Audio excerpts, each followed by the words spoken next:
Hello everyone, let's see if this is working. Hopefully it is. Hopefully it is, he says. I would be lost without finding out. I never realised it had the ad come on. Ooh, it does. Right then. Hello everyone.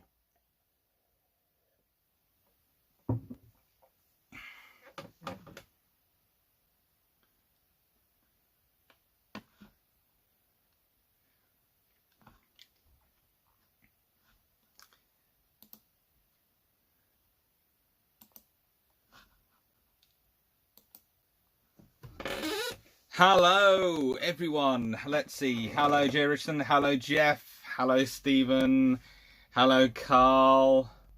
On the 8th, I'm still not able to understand whether we do or do not address you as Doctor without being exterminated by an angry dustbin.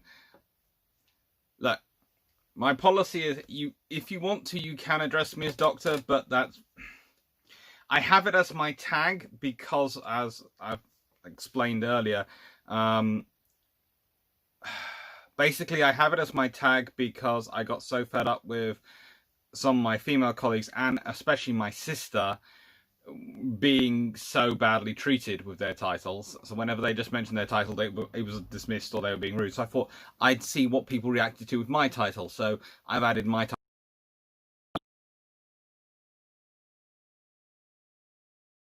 Hello, King's Rook.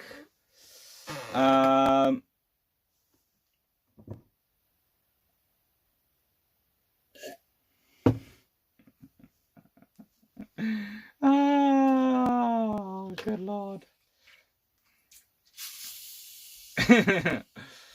Richard Hughes, make sure you eat properly. I've consumed all 5 major food groups today. Caffeine, alcohol, sugar, salt and fat. Well, barring alcohol, that pretty much is probably all in Iron Brew. And pizza. Hello, John Shea. Hello, 96. Now. So. Today's discussion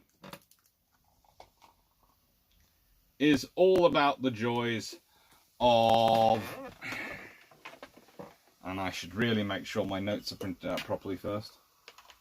I have printed out my notes, but I was going to try and do without notes, but they sort of printed out badly.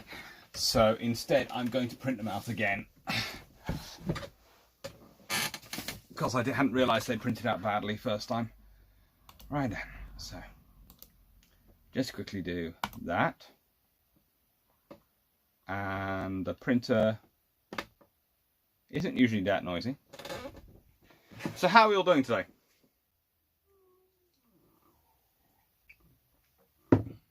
The video and sound are out of sync already.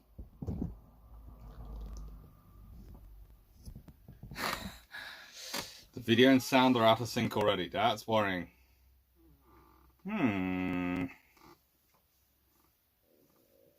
Yo, Thomas. Hi, Stephanie. Yes, it was the right kind of, these things work well. Pizza.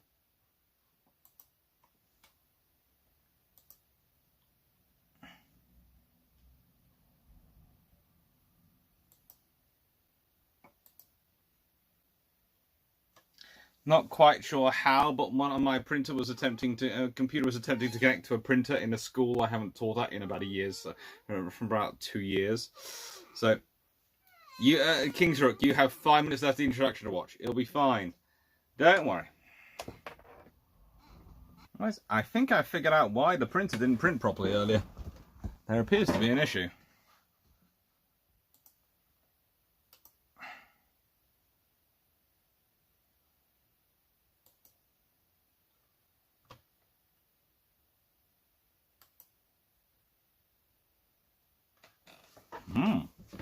Let's see what's going on.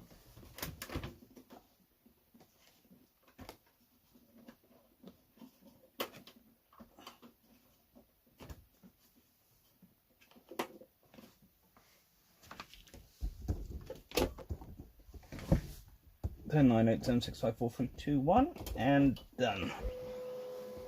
And now it's happy. Good evening, Potter. All in sync now. That's good. I prefer these things being in sync. Makes life easier.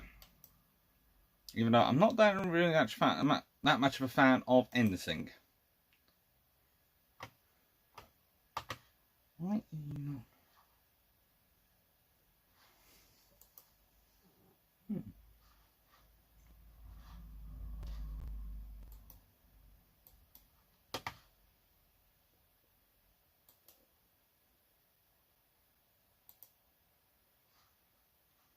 In the joy that is the world of my printer, it's being annoying. So, I have another advantage.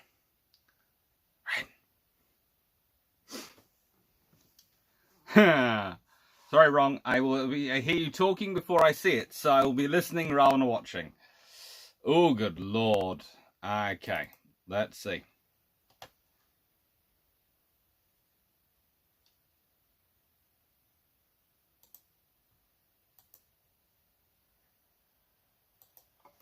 Ah, the printer's not working.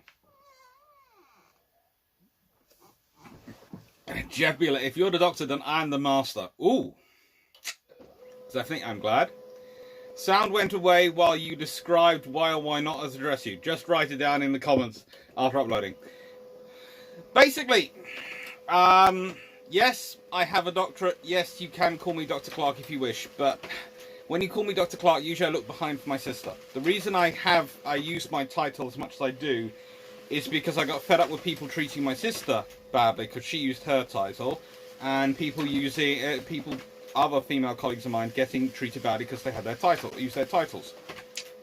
It's really kind of strange in that one person I know, who I used to be sort of friends with, actually called my sister uppity when she mentioned she had a doctorate, but when I mentioned I had a doctorate, congratulated me. Now, in the nicest way, there is a good reason. This person, thankfully, is a nice long way away, so it didn't matter. They weren't close enough to get decked, but it would have been tempting severely. I don't like people being rude to my little sister, even though she is technically elder. She's smaller than me, so, you know, she's my little sister.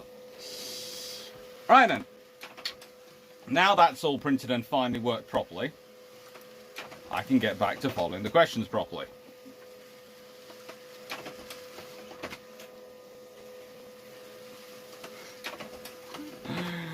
Wooden ships and iron historians. Ah.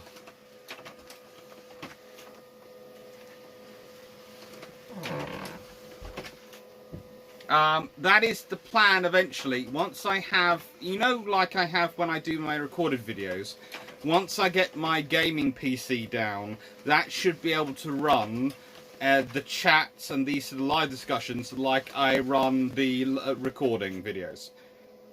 But at the moment, for some reason, if I want to do a live stream, it is far more reliable, far better quality, far safer to do it over my phone than it is to try and do it off the laptop.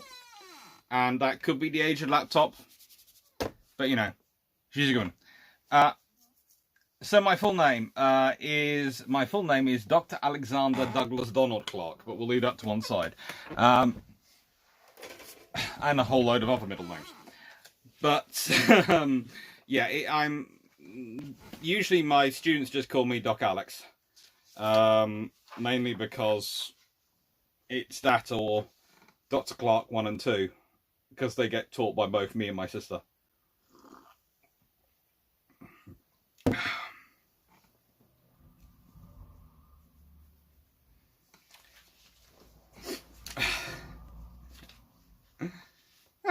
Danny Freeman. I use Doctor as I have the same initial and surname as my father, so he can be Mister. That seems sensible. I remember before we get into today, the story I'd always bring makes me laugh quite a bit is when I was in my early 20s. I was just finishing my bachelor's, and so I must have been about 21. My sister had a PhD for a few years by then because she's older than me by a bit, and we were on holiday down in Cornwall, and there had been some issues down there, and someone who knew her said, "Oh, you want to speak to Dr. Clark because there was been a landslide and Karen's a geotechnical specialist. My sister's a geotechnical civil engineer."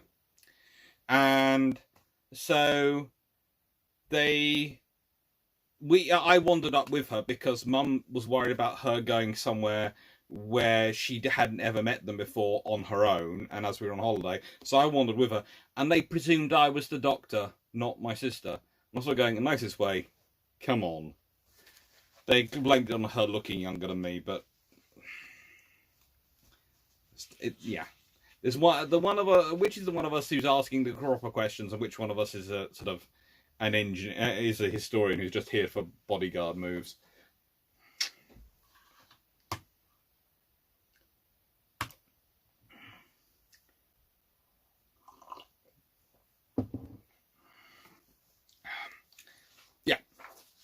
Actually, I keep telling my sister to do some of there are some videos going around of her teaching from Kingston, but I keep telling her to do some YouTube stuff because it'd be quite cool if she could talk about, probably not a live chat, but probably a video, explaining some of the geotechnical stuff she does, because she is literally stabilizing the Isle of Wight and all sorts of things, and working out London clay and how various properties, how high you can build the buildings on, and what you can do to stabilize the soil types and these things.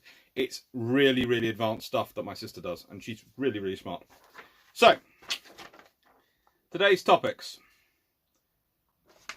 What was paid for in blood, sweat, tears, and so much money? Now, part 2 is actually uploaded. It just hasn't gone live of the introduction because, frankly, it wasn't going to go up in time. Part 3 hasn't been recorded, but is all done. So, part 3 is training and exercises, and we'll get to that. Part 2 is procurement, and part 1 is naval diplomacy and conflict management.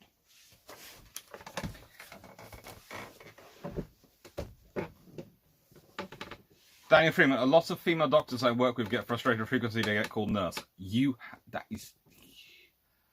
I do a lot of teaching because Kingston University, the academic skills side of engineering and stuff, we do deal with. I also help out with the nursing teaching and some of the medical sides and do some of their teaching for academic skills. And yeah, nurses and female doctors get so much of the being called nurse issue. And male nurses get called doctor so often. And they actually also find it quite rude because being a nurse is nowhere near easier than being a doctor. It's a different sort of skill set. They're both equally very difficult.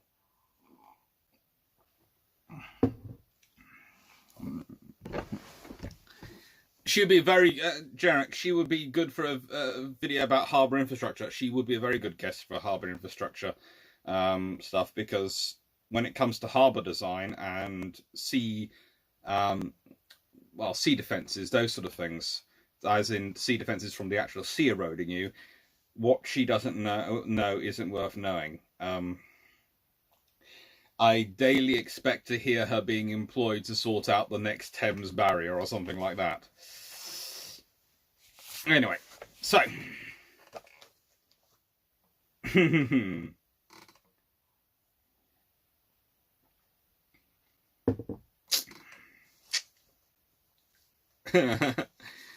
Daniel Freeman, actually, she's written a paper on that, I think, somewhere, on how Port Royal fell into the sea. She's certainly done some on Coverack and various other things.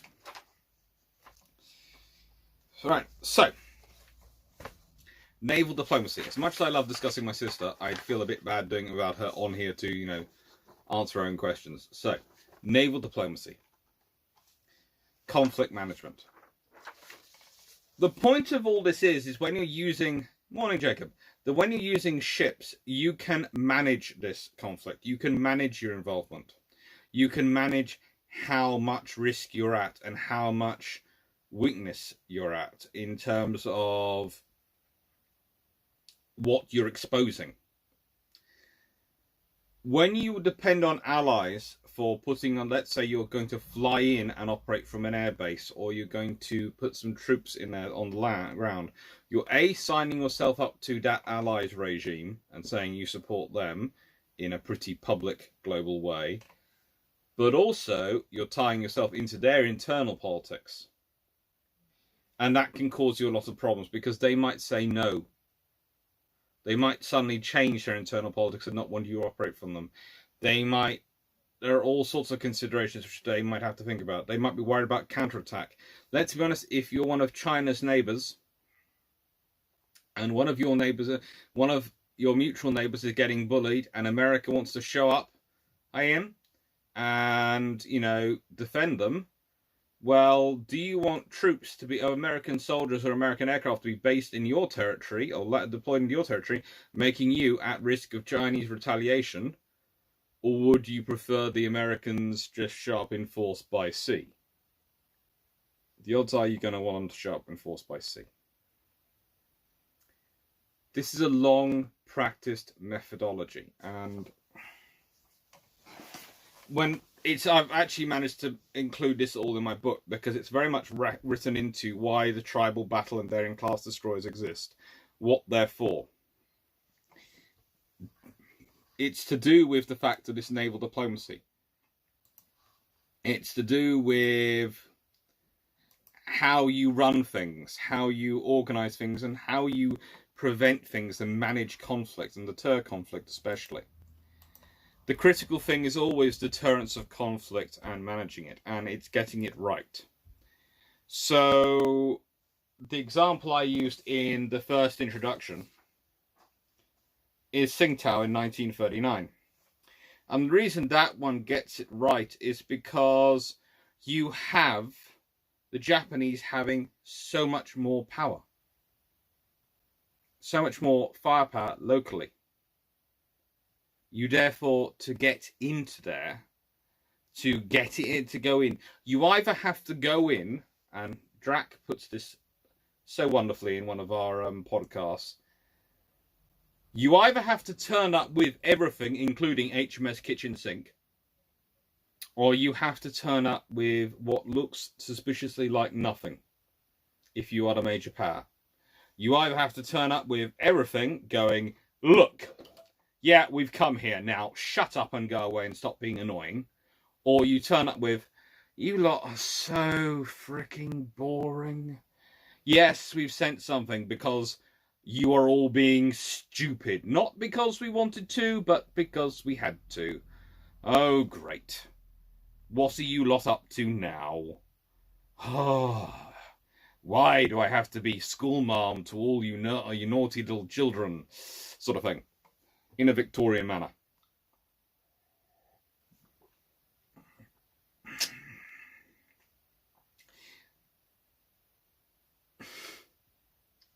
Show of Adrian Squirrel. Sure, Mac, not every alliance can be NATO and be pretty much apolitical as far as it should exist. The trouble is NATO apolitical? That's the thing. NATO tries to be, certainly. But in NATO it always had the advantage that it was a clear and present danger to everyone sitting on the doorstep. Hi, off license. So, you have these things. You have these things and you are there. Paul from Chicago, you don't need to shut with everything. Simply mobilizing gets the point across.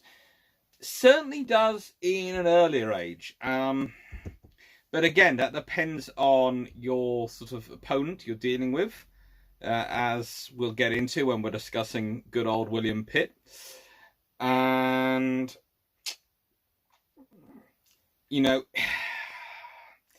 it's one of those scenarios. Mobilization used to certainly get everything you wanted, but you needed a forward presence as well. And mobilization was always balanced by there being some forward presence. So yes, you might be mobilizing the big fleet back at home, but you'd also have the little ship there, the thing.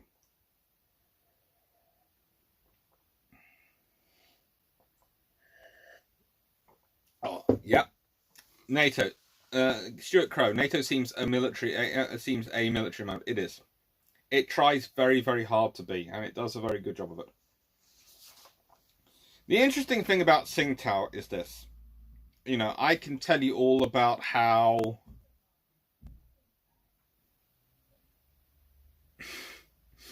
I can tell you about how sort of at Tsingtao you had the Japanese cruisers, the Ashigara cruisers, which are not small ships. They are big, hulking, 8-inch Japanese cruisers, as lied about as everything.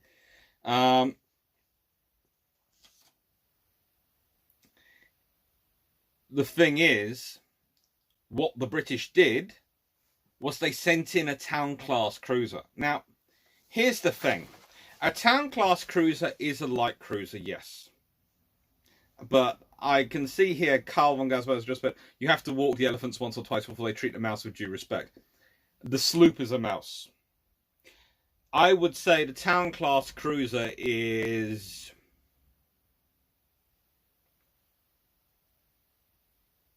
If your battleships, battle cruiser, rest of your fleet are elephants, your town-class cruiser is your attack dog. They are unashamedly. They are not the mouse, but they are definitely not the big beast. And he's going in, and it's a den of tigers. It's a den of lions.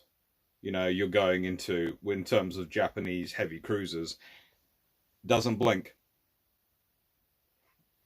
And the whole thing about this whole operation that I'm always amazed with is the ages you're talking about. Where is it? I had Ashworth's book somewhere, and it's now disappeared. Have I loaned it out to someone? No, I think it's somewhere around here in one of the boxes. And you realise that the midshipman, who is staring down at a team of 40 Japanese Coast Guard soldiers, no one's quite sure. They think they might be army orientated. And he's 18 years old. Think about that. You know, he's barely shaving. He wouldn't be out of school in this country. He's got through Dartmouth and he's on his first tour of duty. He's out in the Far East. This is practically... He's not been on the ship more than 4 or 5 months. And the captain is trusting him enough, A, that he's good enough, partially because of probably who his father is. He's the flag captain of the heavy cruiser on the station, and one of his uncles is the captain of another ship on the station. But is trusting him, has been impressed, knows his midshipman enough. He asks for a midshipman by name, and he sends him to command the group. That is a very, very different time. That's a very young person having to do that. And it's, you know, it's something to think about. But also, I do love Admiral Noble's write-up. HMS Birmingham was ordered to Tsingtao to investigate and to obtain the vessel's release. The Japanese Navy disclaimed responsibility for her arrest, and the Commissar of Customs at Tsingtao stated that he did not wish to detain her. So why did you detain her in the first place? In view of these disclaimers, Captain Brind announced that he intended to sail the ship in company with HMS Birmingham for Shanghai at 0800 on the 30th of January, which he did after having placed an armed guard on board for the night of the 29th-30th to prevent any further interference with the ship. Now, by the way, if someone ever has any pull into Hollywood and wants to make a movie about town-class cruisers prior to World War II, this incident would be an entire movie. You have smuggling of goods to Chinese soldiers and all sorts of things to fighting for freedom against the Japanese invaders. You have the ship being freed by the imperious British, including a young 18-year-old. You know, yeah, it's fun, and it's as they sail out. As they're sailing out Tsingtao Harbour, all the heavy cruisers' guns, all 3 of the Ashigara-class cruisers that are there, point their guns at HMS Birmingham as she's sailing out. So, she points her guns at the bridges of each of the cruisers and the land headquarters.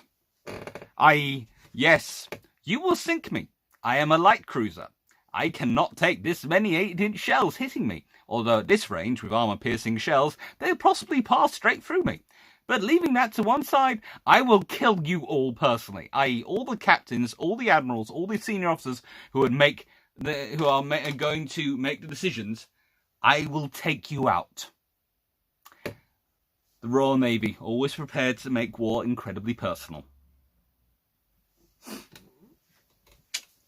Oh, you could definitely sell in the Chinese market. HMS Birmingham is actually at the time was very much revered amongst the Chinese. She did all sorts of interesting incidents where Japanese were being improper, and HMS Birmingham would turn up. And then there's HMS Folkestone. You can't forget a little HMS Folkestone. Okay, so just want you to all have this image properly in your mind. You have HMS Birmingham in the rear. You have the SS Vincent de Paul in the middle, and then at the front you have a little HMS Folkestone, a sloop. A little teeny little boat, okay? A teeny little ship. She's got 1 4-inch gun on her. 1 4-inch gun. They're all swinging their guns around. You could forgive this little ship for doing anything, for just piling all the steam and getting out the script. No, she swivels her gun round. What is a 4-inch pop going to do to a Japanese heavy cruiser? What?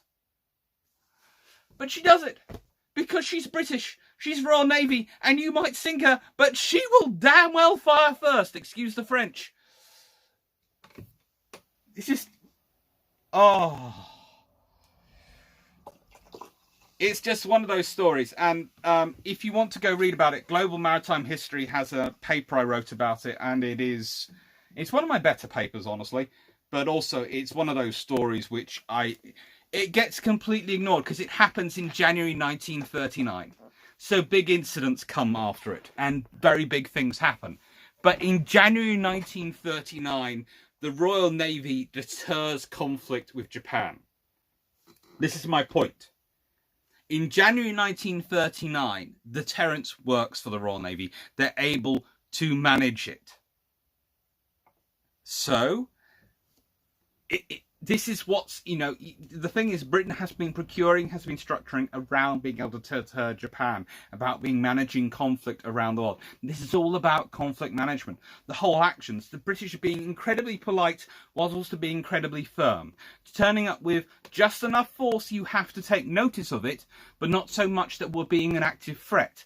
These are all things which are structured into the British response. And they are things which have to be learnt again, because honestly, we keep talking about entering a multipolar world again. When the nicest way in a multipolar world, it's probably going to be more like this again. You can't make them sort of back down without doing it.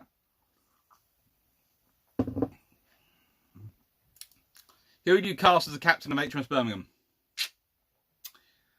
Well, if I'm not mistaken from my reading, I might be wrong. Brind is actually, I think he's a sort of an Irish accent. So let's go for Liam Neeson. Yeah, let's go with Liam Neeson as Captain Brind. I'm not sure who we'd pick as young Ashworth, the midshipman, but that would have to be a young person with a lot of grit. And there's even a part for a mum as well in it, because his mum was out with his dad on station getting radio updates of it back in the flagship, back down in I think they were in Hong Kong or Shanghai? I think they were down in Shanghai listening to this all going on over the radio. So you can imagine that his dad is basically going, if my son dies, my wife will kill me. And there will be war with Japan, and I'll be holding her back from killing all them. Oh. It's an interesting scenario.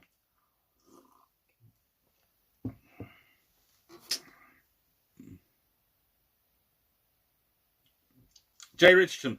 Didn't that happen again at a Chinese port in 1941? A small patrol vessel was only armed with a Lewis gun, boarded by the Japanese, and the captain said, "Get off my ship." There were lots of incidents afterwards where little ships, but the thing is, they were usually less dramatic in terms of, they were usually involved things like Japanese small patrol ships. The Royal Navy sloops, 3 of them, caused the Japanese cruiser to back off about 6 months later outside Hong Kong when they tried to interfere with another merchant ship, and 3 sloops basically turned up, got between the merchant ship and the Japanese cruiser and went, "So you're going to try it? You will sink us, yes, but we will go down fighting, and then you'll be facing the British Royal Navy."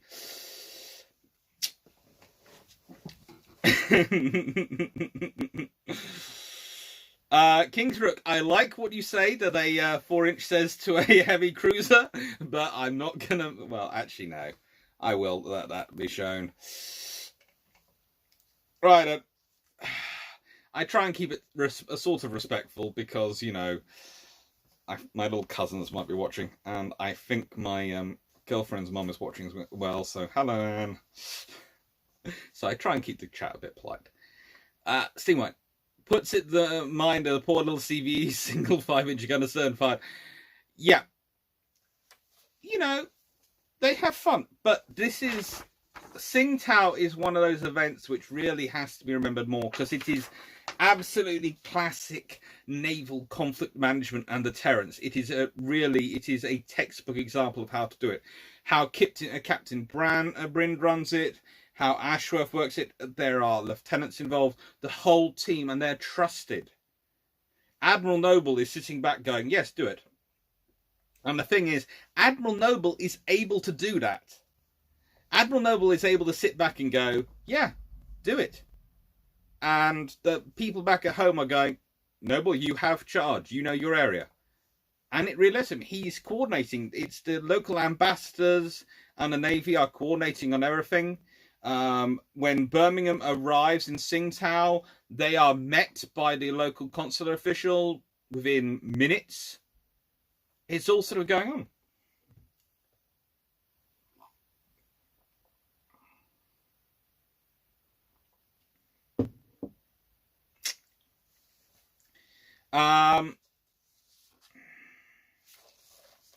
We should check. No, they're led by Ashigara, and they're free. Yes, they're free. Miyoko class. You're quite right, but the Royal Navy always called them the Ashigara class at the time because Ashigara was the lead of their little squadron. So that's where that confusion comes in. And in my notes, I have it listed as Ashigara class because of that. But you know, you have all these things. Welcome to the world of everyone speaks the same language, but it's all separated by the same language. Right. Now to the next one. Mobilizations. William Pitt. Now, I want to start off with the last one first, because, and I would just like, before I actually really get into it, hi Kevin, I would really like to point out 2 things. One, William Pitt was 24 when he became Prime Minister. Okay? So, basically, every politician since who's gone, "I am the young Prime Minister, young thrusting politician," are all lying and talking twaddle. Unless you have become Prime Minister at 24 years old, it doesn't count. What became of Captain Brind? He went on and ended up an admiral. He was a very, very successful naval officer. I don't think he ended up in the Sea Lords. He wasn't so good at administration, but he did go on to senior operations. Yep, William Pitt the Younger is who we're looking at, Angus. Captain Brind was a very successful, and Ashworth, the young midshipman, went on to become an admiral of the fleet, and I think first Sea Lord. I'm not sure about that one so much, but very, very senior. Ashworth, the midshipman, went right to the top. If you can imagine that. You know, 3 months into naval service and hello. Your job, what did you do today? I faced down 40 Japanese personnel with only 8 sailors and a chief petty officer to back me up. Well, 6 sailors, 2 Killicks, a chief petty officer, and myself.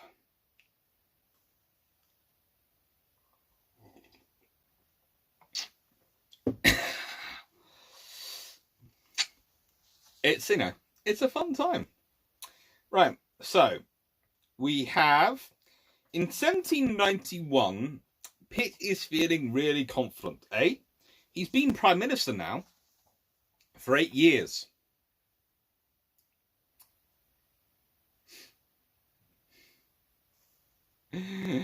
And he's been Prime Minister for 8 years, and this is the third time he's mobilizing stuff.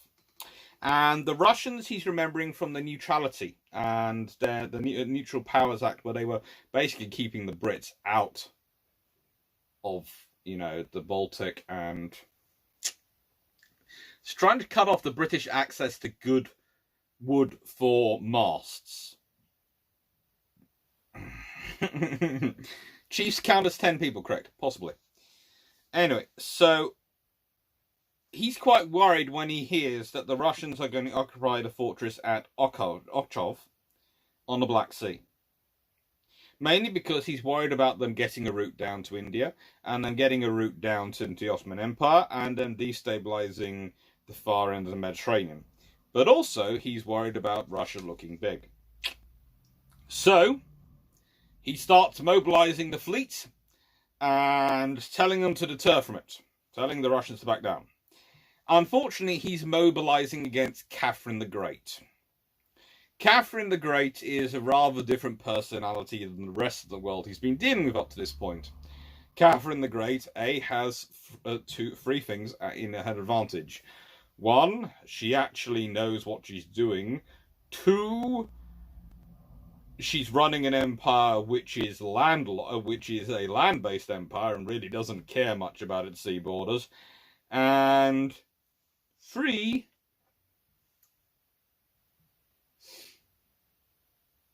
the Royal Navy's a long way away from her. It has to go through a lot of things to get to her, in terms of going the Black Sea, going the Mediterranean into the Dardanelles. That's a long way away, and can the Royal Navy afford to send a massive fleet that way, have all those difficulties of getting back, when it's got the French still being annoying in its close area? They can't. She knows this. So Pitt is forced to back down. And she apparently responds to it by saying, "He is the best of the leaders I have to deal with, but he's still an impotent puppy." So as much as I love Pitt, I do love that quote. I have only read it once, and I haven't gone and checked how accurate it is, but I find it so enjoyable, I always remember it. I wouldn't consider it probably an accurate quote, because I'm sure it's probably a translation from something she said in one of many, many languages she could have spoken. But why did he think this would work? Why did he think it would work? Well, because it had worked twice before very recently. In 1789, the Spanish dismantled a fur trading station in Nukta Sound, claiming that because the whole of the west coast of the Americas is part of their California colony, and therefore they own it all. Now, this was a little bit stupid of Spain. In the nicest way, their major ally, France, was a mess at that time. A complete and utter mess. But B, and this is the big problem, you're picking a fight with Britain, which has been consistently funding its navy and developing its navy for the last few years. That's not good. Jerrichton, Catherine the Great's court language was French, I think. It was French, but she used to also like to sometimes start talking in different languages to see if anyone could keep up. It was her way of checking how intelligent the room was she was dealing with. It works. Basically, she was the university lecturer style leadership. I'm going to start talking about random stuff in a random different language, and I'm going to see if you can keep up. Angus says something like late 18th century. What could possibly have been happening in France? So many, many things. Anyway, so Spain what happens is Pitt makes an announcement that British traders are allowed to trade anywhere they want within the Spanish Empire. The Spanish go, we don't want to. And then the next, while they're still differing, he then announces he's mobilising the navy. Within about a week or so, he has got 43, 72 gun and above, so that's third rate and above, ships of the line, mobilised, ready for war, fitted out, kitted out, and at sea. Well, sort of. They look like they're ready, okay? It's probably going to be about another couple of weeks before they're really ready, but, you know, they look ready. This is reported back by the Spanish ambassador. So Spain pretty much concedes it. In a scenario which should have caused war. Spain should have completely, because the entire thing with having empires at this time was a mercantilist worldview, which meant that if you controlled a place, you controlled the trade of that place, so you could control the money of that place. If you lose control of the trade with that place, you lose control of the money of that place, and therefore you can't make any money. Of course, our good old Mr. Pitt was a bit of a capitalist himself, rather than a mercantilist in some of his approaches. You'd certainly think that after his time in the Chancellor of the Exchequer, and how he worked out how to pay for things. So, for him, it was all about the trading. He didn't want to control, he wanted the trade. He wanted the money. And he got it. So why had he mobilised and had such confidence to mobilise against the Spanish in 1789-90? Well, that was thanks to 1787. Now, prior to 1787, he hadn't really used mobilisations. Mobilisations had been used before in British diplomacy and these things, but they hadn't been used always that successfully to deter conflict, because to deter conflict by mobilization, you need to mobilize very quickly, very thoroughly, and very efficiently. Those are three different things, right? For quick, that means you've got about to be at sea within a week to 2 weeks. You've got to have ships going to sea and looking visibly active. Efficiently means that they actually have to be properly done. You can be quick to sea, but it might not be efficient in that they might go to sea without half their stores. And thoroughly means you need a well-rounded fleet, which means you've got to manage to be able to keep the frigates you've probably got on station still, on the station and active, and you've got to have more frigates to come as the scouts of the fleet, because it's no good just having your ships of the line. Your fleet has got to be a balanced formation. It's got to have some frigates, especially the way the British and the Royal Navy wages war. The Royal Navy likes to wage war by blockade. And blockade, what they do with blockade is usually you have some frigates and brigs put nice and closely into an enemy harbour. And then you have sitting further out of sea where they're less likely to get trounced on rocks, because if they're further out of sea, they've got more room for manoeuvre. You've got the fleet. They can exercise, fire their guns every day and all these sort of things. They can have a lovely time being very well trained and very ready for fighting. The moment the enemy comes out to sea, the little signals go up through the fleet, and then the fleet comes sailing in going, "Hello, we hear you're coming out of harbour to come play." That is how the Royal Navy likes to fight wars at this time. The Royal Navy likes to very much have the battles on your doorstep, as far away from Britain and the potential of your troops making it to Britain as possible. So, if they can have a battle off the coast of the Nile, they love it. The Nile is a perfect place to have a naval battle as far as the Royal Navy are concerned, or Aqaba Bay, because you are nice and far away. Or in the West Indies or the East Indies, far away from the UK is brilliant for the Royal Navy.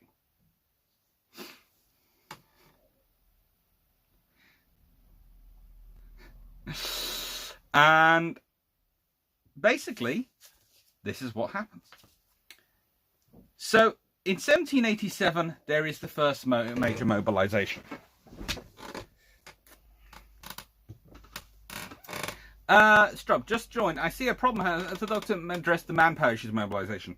Right.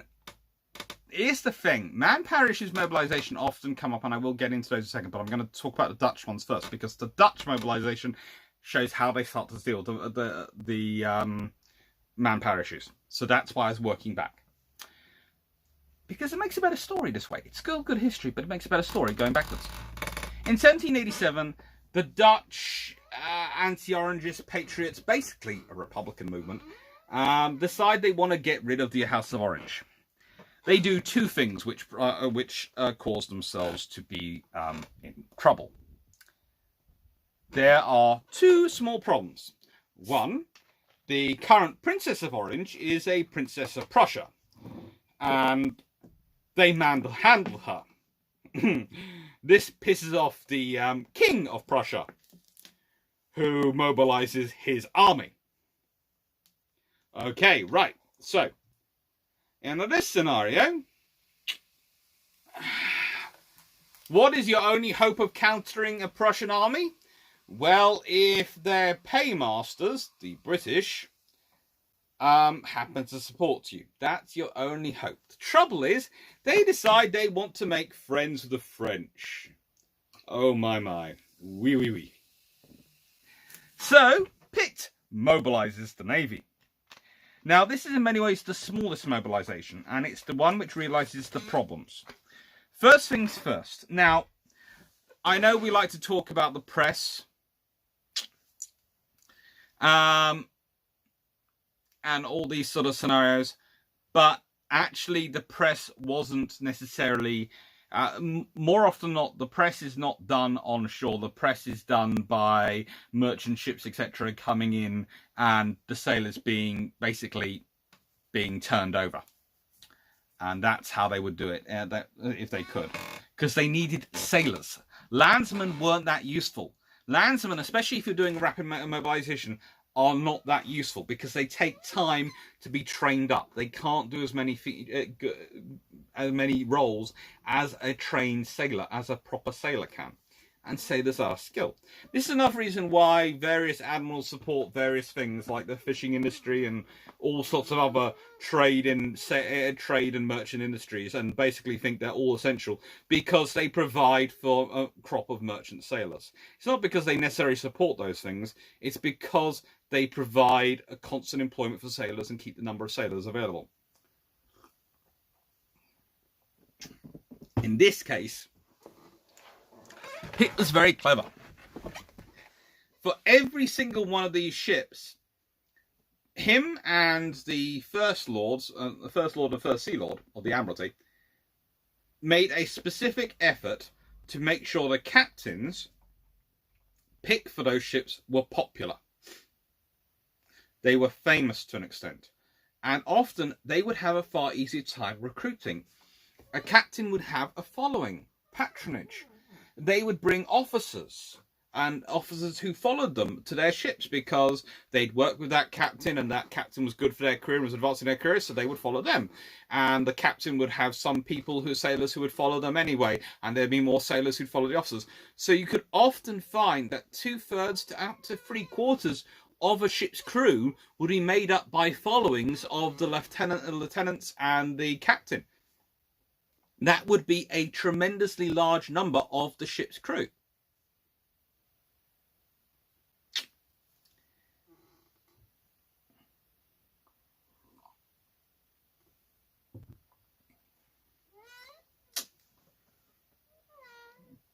And so, Ericon, good evening. If you suddenly get a lot of Norwegian subscribers in the future, I conveniently post and recommended your channel on the National Defence Forum on the topic about Narvik. Ah, thank you. I'd like that. Right, so basically mobilisation is more complicated than just press. It's about very much patronage. It's about the officers. And it's no surprise this sort of period, 1783 onwards, is when you start to get really, really famous officers starting to emerge. Pitt, even as Chancellor of the Exchequer and previous governments prior to him, have been pursuing a policy of aggrandizement of officers, of shamelessly promoting them to the press, because the officers have also been doing it, shamelessly promoting themselves to the press, because that helps them recruit people. I'm not talking about the press as the in-press service. I'm talking the press as in the papers, the gazettes, the various things, because they need, how do I put this plain?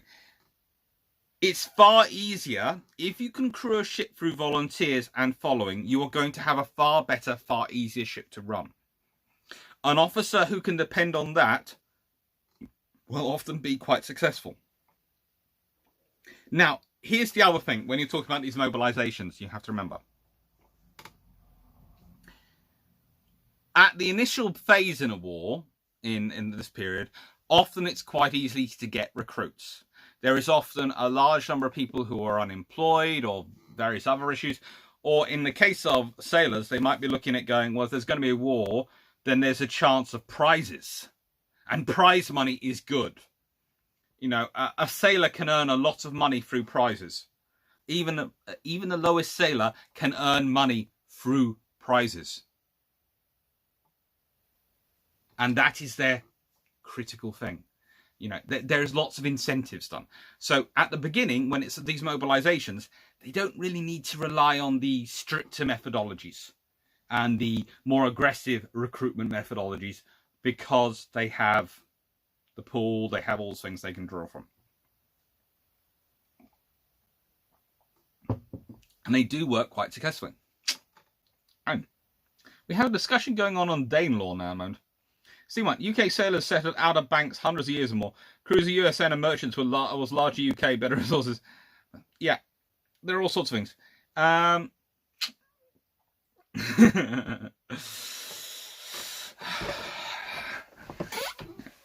Look, as long as we have Iron Brew in the UK, don't worry. Between HDS, well, his Drac ship Thunderchild, and the Royal Navy, I'm sure they will protect us, even from the Danes.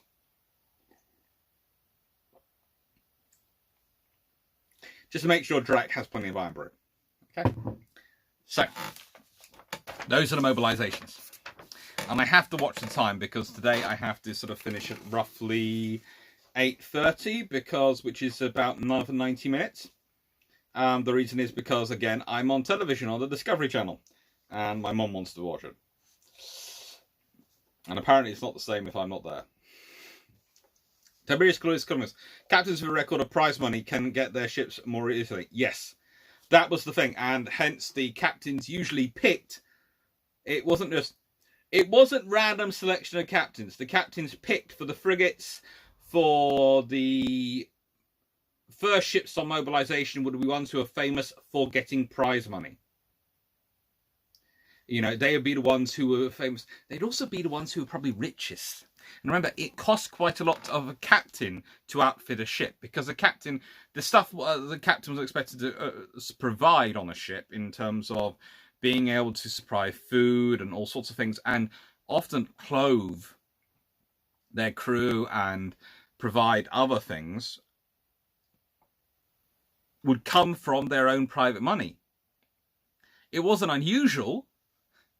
In fact, there are a few frigates in the Royal Navy who found themselves, when they had particularly well-off captains, who got some prize money, to suddenly find their cannons would get upgraded. Because the captain would go, well, can we mount a 24-pounder? We can. Okay. Right then, we'll take some 24-pounders then. We'll take some 24-pounder long guns. And they were really, really good. So it's part of the system.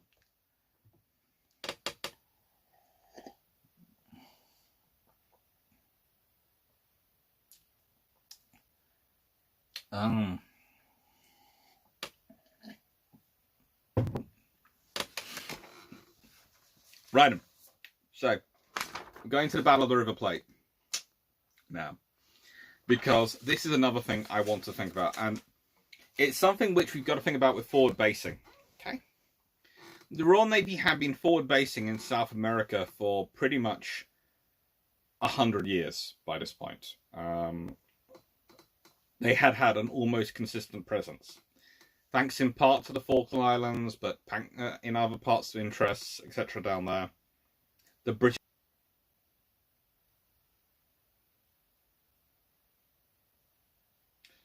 thanks to the Falkland Islands and other things, the ships had been a presence. They'd been a constant presence. And they, they had built up a reputation. Evening, Ian. While I'm here, I will respond to your WhatsApp at some point when I get a chance. 5 seconds. The whole point is that the British diplomacy and British naval shipping had been part of the political makeup and culture of South America from pretty much its inception, especially as it decolonized, as they broke free, whether they broke free under the monarchy of Portugal or various other ways from their home countries in Europe. The British had been a constant. They've been far more of a constant in many ways than the Americans. This is despite the Monroe Doctrine and various other things which said that America is united and we will be in part of it. In many ways, Britain had been far more of a presence down in South America than the Americans had. Which annoyed Teddy Roosevelt, something chronic. But it was kind of interesting because he was annoyed about it. But that didn't mean he didn't like the British. It just meant he felt that the Americans had been doing their policy badly. Kind of different point.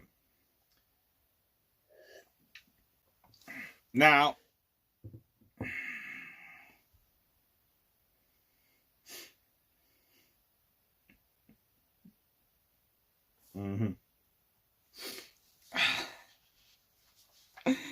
and how do I put this? So in 1939, you have Britain benefiting from this. It's had centuries of interaction, centuries of diplomats, building on other diplomats, centuries of naval visits, of ships visiting, of them interacting with diplomats. And you have the fact that, Millington Drake, the ambassador to Uruguay, and Commodore Harwood, the commander of the South American division, had already met each other somewhere in the region of, over their careers in South America, a few dozen times.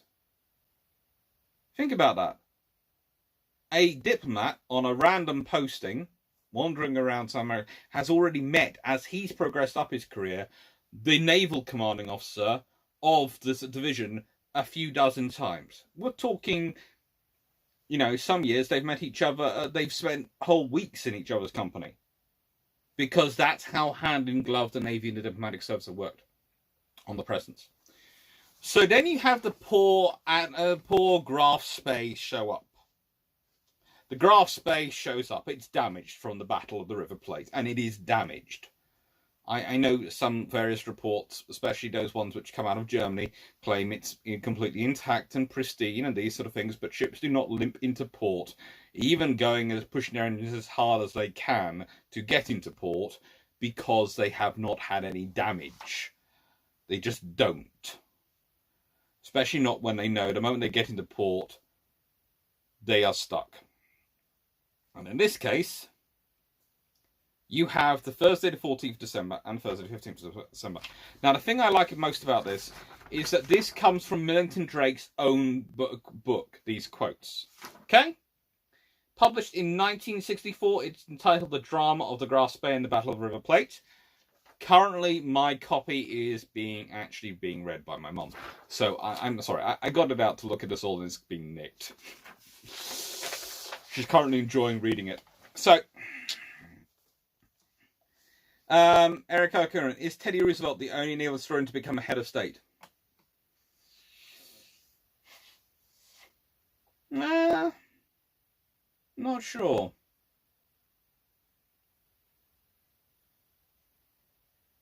I'm not sure. There might be more. Naval historians are fairly good at becoming heads, fairly good at getting in charge of things, judging by my own experience in life.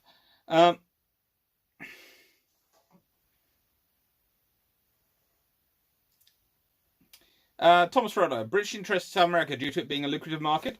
Yes, in part because of a lucrative market, but also in part because the British were very happy to work when they could do by informal empire. They were very happy to absorb the trade concessions which the other nations had left. So basically, when you decolonize from Spain, you don't want to keep Spain being your primary trader. Hello, we're the largest merchant marine in the world. Would you like to do some business with us? Was the pretty much standard tack of the Royal Navy in Britain. It worked very well.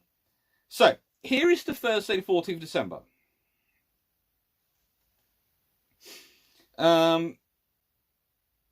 There is a heated debate, and basically Millington Drake is worried about what exactly is going to happen with the Graaf Spee, whether the Uruguayans can enforce it. And the reason he's asking this is probably he's looking for an excuse because he knows that the Royal Navy have an aircraft carrier, Ark Royal, coming down as fast as she fricking can. So pretty much the Royal Navy are looking for any excuse that when the Ark Royal arrives, she can bomb the living daylights out of the Graaf Spee. So this question matters. Monsieur Gentile, Mr. Millington Drake, in our short history, my small country has survived many threats. We grow fat on threats. Each time we are threatened, my whole country takes a step forward. We are very simple. Only 2 million people. We only understand a few things. Law, we understand. Justice, we understand. Threats, we will never understand. Sorry about the accent. But it's a very interesting conversation. His first conversation is about pushing the Graaf Spee out to sea, not allowing her to do any repairs, and about pushing her out to sea. How she should be immediately ejected.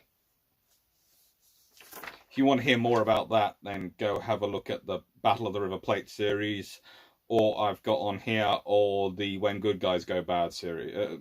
When Good Guys Go Bad. That's all about the Royal Navy in the run-up to World War II and what they got. There's also more about Tsingtao on that one. And the very next day, when Howard requests that Millington Drake keep her in, and he makes sure she stays in because there is a battleship racing there, there is an aircraft carrier racing there, HMS Cumberland is racing there. He doesn't realise quite how close she is, but Cumberland is racing up there. He really doesn't want the Graaf Spee to go out before his reinforcements arrive, because once they arrive, the battle is assured. The Graaf Spee ain't going anywhere. This conversation happens. My dear Millington Drake. Millington Drake replies politely, Senor Ministro. Gianni continued, his eyes on his old friend. Why are you and your agents now trying to delay the sailing of the Graaf Spee? Explain this change of attitude. Oh, but your excellency, replied Millington Drake promptly, it is not a change of attitude. Dr. Guani considered this reply for a moment, as a connoisseur savours a mouthful of vintage port before saying, no? There was a smile appearing in his eyes and on his lips, and the same smile hovered on the impassive, well-bred features of the British minister as he answered, no, Senor Ministro, it is a change of strategy. I do love the way that Millington Drake writes his book about himself and describes himself as the impressive, well-bred features of the British minister, as he answered. There is no bias in that description at all. The thing is, they could do this. Millington Drake was as close you could get to a celebrity / international relations god in Uruguay at this point. He had sponsored and pushed through their Olympic team when both Brazil and Argentina had apparently tried to, cause them issues. He had basically gone, no, Uruguay will be in the Olympics. They will have a team there, and Britain will make sure of it, and had done it. He had presented national cups at sporting features. He was about town dashing around doing all sorts of things. He was a diplomat par excellence. If you want to know how to be a diplomat and you're for a major power and make sure you get whatever your major power wants, you want to study Millington Drake. as egotistical as he is when he describes himself as the well-bred features of the British minister. Now, the thing was, Grass Bay had headed into Montevideo Harbour because Montevideo Harbour is the first well-lit harbour in the River Plate. And if he goes further down the River Plate, he's got even more trouble getting out. Because at Montevideo, at least you have a couple of exits you can go for, well, 3 channels. Once you're down in Argentina, though, you are basically stuck in. There is only about 2 channels and not even that. And they can easily be far more easily watched by the Royal Navy. So this is probably one of the reasons why he goes to Montevideo Harbour. Also, there is theoretically a large German community there, and a large German community in Argentina who will help him. And they do send help. But he has a small problem. For starters, the Uruguayans aren't that keen on Nazi Germany. They really aren't. And secondly, when the German consul turns up to the French extraction family who own the one repair yard and basically say, we'll pay you anything to help us fix our ship, they are kindly told to bugger off. Excuse the French. And, well, let's put it this way. They start off by demanding they fix their ship, which just gets a toddle off. Then they offer to pay anything to fix the ship, and they still get told to toddle off. And so the Germans have to bring stuff up from Argentina, and that still doesn't fix the ship. In Carr, Millington Drake could not have been very high up in the Foreign Office sent to a country 2 million. You would think that, but actually he was pretty senior up. He would go on to be sent to be more senior postings. Uruguay was considered quite an important posting in terms of, and this is going to sound strange, like quite a lot of South America, it was important posting from the perspective of managing British influence. Plus, in those periods, you get far more specialism developing. So you would be, in many ways, a South America specialist. So you would be on the South America circuit of ambassadors rather than on a sort of international list going to different countries. You would be within, mainly in South America is where he operates, and he's sent. And they do get a whole load of volunteers and all sorts of things. It really does turn into a great time for the Royal Navy and for Britain. I think there ends up being a whole load of people end up volunteering for actually the Royal Navy. And going back, not just as volunteers to help them watch the Grass Bay, but volunteers to actually go and serve in the Royal Navy.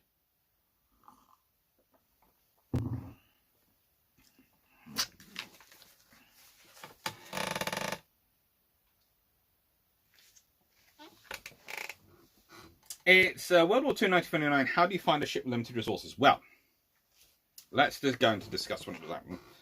So, Grass Bay is able to be found by 2 reasons. 1, she keeps dodging everyone by actually going slower than they think she's going to go. And 2, by being less aggressive than the Royal Navy thinks she's going to be.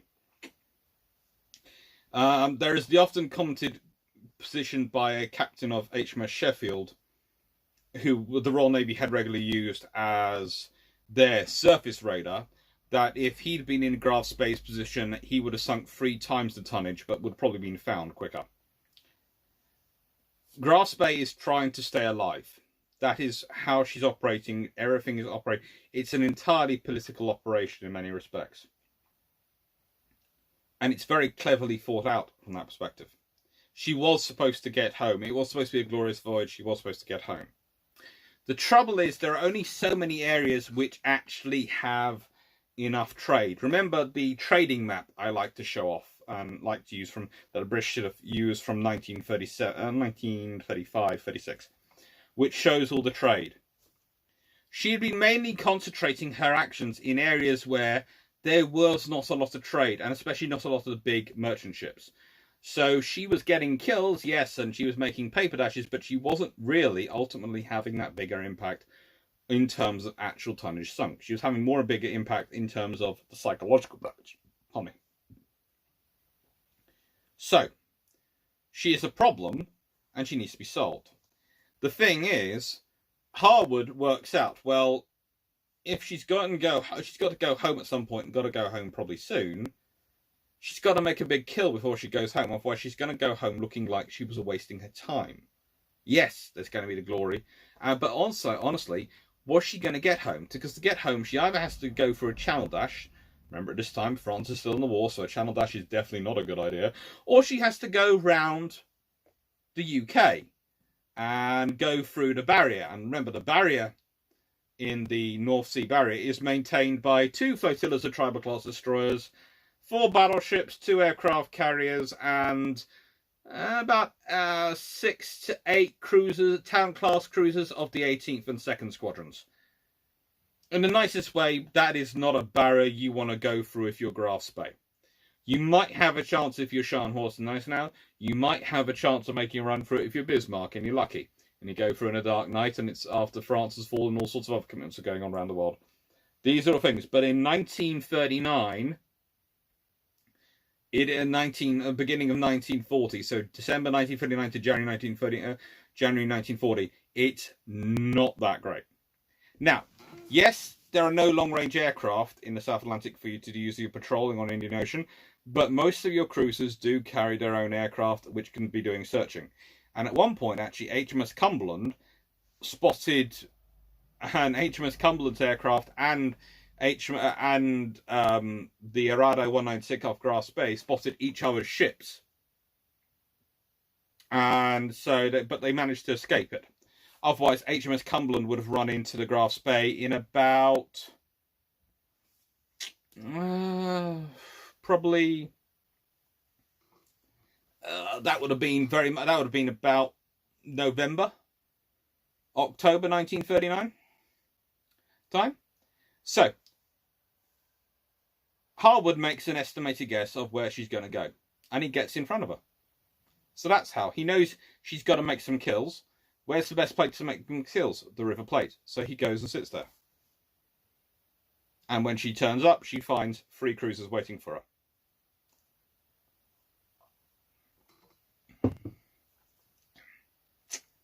her. Donna Fritz, could Spee say... Well, Graf Spee, Langsdorff couldn't. Admiral Spee in the First World War certainly couldn't, because the Japanese were the ones hunting him on behalf of the Royal Navy. And frankly, it was the Japanese combined with the fear of HMAS Australia, which was going, we'll run away. With the Graf Spee and Captain Langsdorff, heading to Japan is not really an option either. Japan are neutral at this point. So, in the nicest way, you have French Navy hunting groups, you have Royal Navy hunting groups, you have all sorts of hunting groups out. It's not good for them to break through.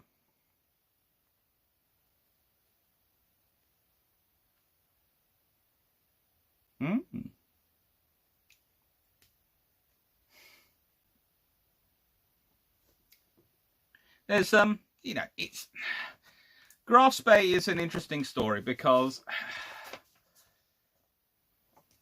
they manage to survive, but then they get caught, and when they get caught, the trouble for a surface raider is the moment you're down there, you are trapped. You know, the moment you're damaged, you're trapped. A surface raider is an ambush predator which can only survive as long as it isn't hunted. Ian Carr, Deutschland made it back to Germany by the time. Yes, but Deutschland had been the North Atlantic one, and almost as soon as war started, she was withdrawn. And yes, she does make a dash back, but her managing to make it back in, becoming eventually the Lutzow, is she basically goes down the Norwegian coast at high speed and puts everything into it and wrecks her engines. So, you know, has a fun time.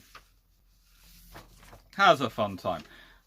Graf Spee is in a very different scenario. Graf Spee has been using its engines for months. They need a decent refit.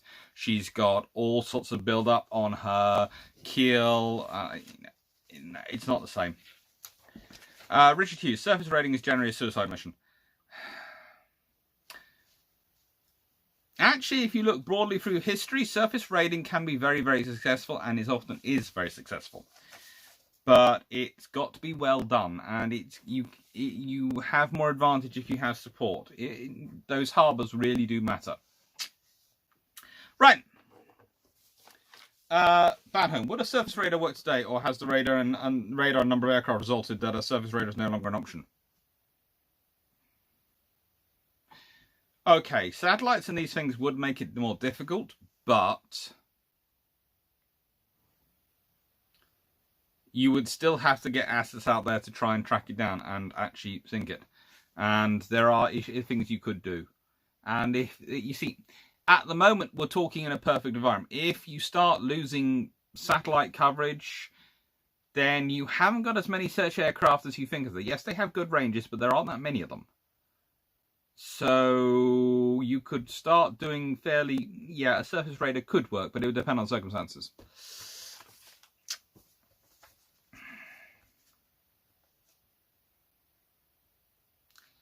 Donald Fritz, I toured the USS Texas in January, the last tour. But when I was in the engine room, it was so loud, and they just had a fan going. How in name did people hear commands in engine rooms? Believe it or not, it was actually very similar to how they heard commands. It was hand signals, as King Rook said, but it was like Captain Hardy, when he was commanding HMS Victory at the Battle of Trafalgar, he's doing all the commands by hand signals because no one can see him, hear him over the firing of the guns. No one can hear him over the loud noise, so he has to do everything by hand signals, and officers have to be watching him and repeat them and all those things. It's the same with controlling engines in that period. It's hand signals.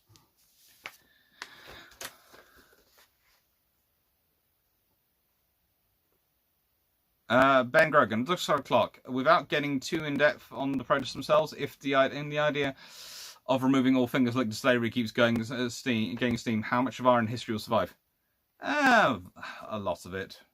There is a lot of RN history out there. And you have to remember there is a lot of stuff being blown up, but quite a lot of it isn't actually quite correct. There's some stuff I'm looking at on Twitter and I'm going, But Kate Jameson and James Smith are doing a sterling work correcting most of the full stuff going out on Twitter, and hopefully calmer heads will prevail. Otherwise, I have a feeling a lot of historians will be doing a lot of shouting.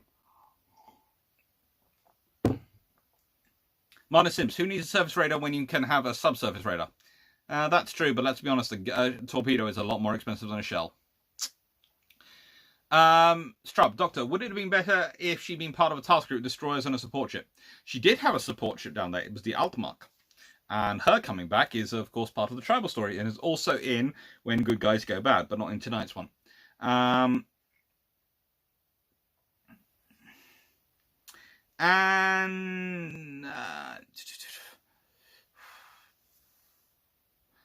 As for destroyers, at that time, the destroyers really aren't long range enough, and the German destroyers are more like cruisers, but not really well designed like cruisers. So, no. It wouldn't help. What would have maybe helped would have been if it had been a pair of surface raiders. If she and Deutschland had been down there together, that would have been really problematic for the Royal Navy to deal with. Because one could have been making attacks, and the other one could have been traveling someplace. Then they could have withdrawn and those things. And as Carl von Gasmer says, a surface raider can have prize crews, subs not really. And that was part of how she supplied herself down there. She was taking the stuff off the ship she took as prizes. So, on to the next one, which is a far less well-known one, but it's very, very cool. British Honduras in 1972. And it came to everyone's attention thanks to a book by Roland White. And it's a cool book. I'm not quite sure if Jeremy Clarkson describing as completely riveting, as gripping as any Tom Clancy thriller is actually a good endorsement, but it is a very interesting story. And it has a lot of things in here which frankly are useful to this story and to this discussion. You have to remember that, well, let's put it this way. Guatemala is Guatemala. They have their own issues at this point, and they have a lot of them. But we have HMS Ark Royal going around the world with one of my favourite aircraft of all time aboard her. And there is a picture of her in the picture. Yeah. The Fairy Gannet Airborne Early Warning System. Come on! Look at that aircraft. Isn't it cute? Then there's a Phantom, and there are Buccaneers and Bears and all sorts of things. And The Buccaneer is cool. The Buccaneer is cool. So, we were talking the other day, and the reason I added this in was because we were talking the other day about naval diplomacy, and I realised I was a bit harsh on aircraft carriers, but there is a reason I'm harsh on them. As I said, you cannot really, get them into places and do things. But what you can do is sort of naval diplomacy. Do you really want that to go into someone's port? Probably not. But what you can do is you can, when they're being really annoying, you can escalate to, here is an overflight of heavily armed bombers. We are not that far away. We can drop these, go back, rearm, and be back here very shortly. Do you really want to cause us trouble now? And that's pretty much what she was there to do. She was there to go, you really want to mess with Britain? We have said no. We have said British Honduras at this time, Belize now, is going to be left alone. They are an independent nation. They are a former colony of ours. They are a member of our Commonwealth. We are happy with them being independent. You, hands off Guatemala. Hands off. Keep your P-51 Mustangs to yourself. There is no need for them to start getting aggressive, because if they do, they will find themselves against our Phantoms and our Buccaneers. And the interesting thing is, in several of the Buccaneer pilots I know, perspectives, they reckon the Buccaneer would have been actually the one which could have beaten the Mustang better than the Phantom, because the Phantom would have had a hard time slowing down enough, really, to sort of start engaging a Mustang properly, whereas the Buccaneer could have gone full aerobatic display.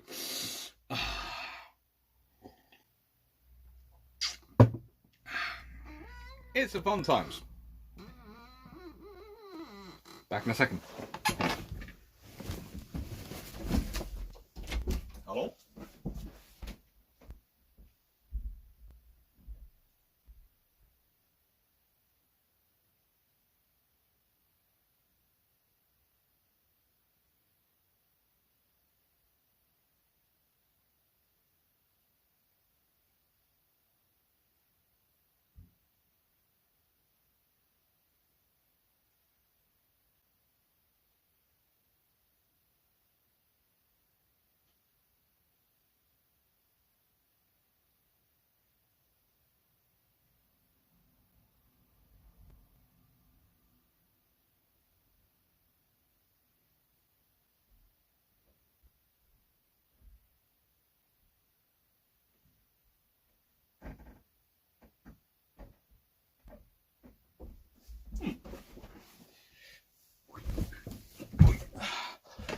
By gum. Yes, Fairy Gun was twin-engined. Jay's quite correct. They're not ungamey, they're beautiful. They're very beautiful. Gannets are lovely.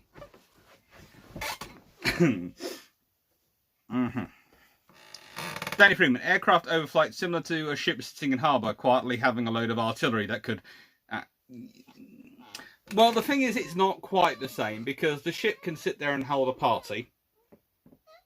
And that is exactly what one of Arkraw's escorts did a few days later, when she turned up, went in, hosted a party. Hello, everyone. Yes, be our friends. But the air flights continued. Almost daily for about 3 or 4 days. There was, hello, we're here. See us. Aren't we pretty? We're Buccaneers. And the Buccaneers, this was quite long-range flying for the Buccaneers, especially the first one. But they would come in sometimes incredibly slowly, as low as they could. And then crank it up to full speed and rise up above the town. So they would see if you looked out, they were sort of whispering death. Quietly coming off things. Blackburn produced a few decent aircraft. I have a few of them, the book around here somewhere, which has their aircraft in.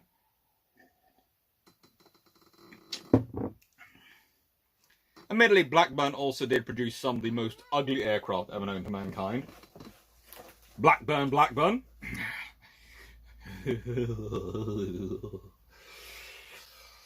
Don't look up Blackburn, Blackburn. Don't. Protect your eyes. Do not look it up. Blackburn, Blackburn or Blackburn Bison. You see signs for those things, you keep away from them.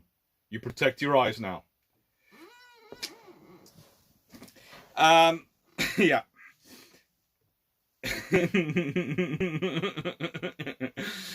That was pretty much what the Guatemalans along the along the border felt. It was their 6 a.m. welcome call. It's pretty much the British equivalent of going, "Are you sure you want to do this?" It's the advantage. One of the advantages of carrier strike.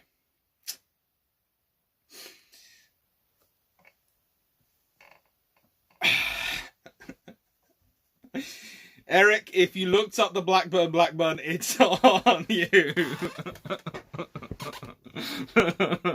It's on you. I was warning everyone. I was telling you not to look it up. Oh God. The idea that all biplanes are pretty is disproved by that one.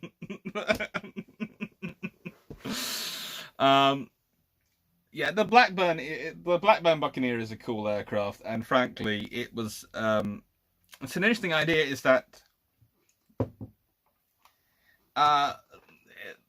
here's a trick. The next generation, potentially the next generation of UAV, are to be flown from Royal Navy aircraft carriers when they work on it. Sorry, Eric, you're making me laugh.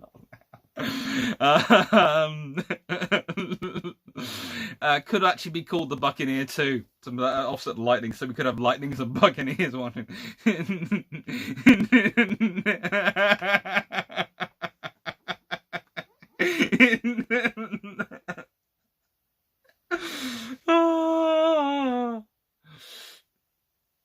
Yeah. John Short looked up the Gannet. That's a safe aircraft to look up. The Fairy Gannet's a good aircraft to look up. It's nice. It's going to. It's a decent aircraft to look up.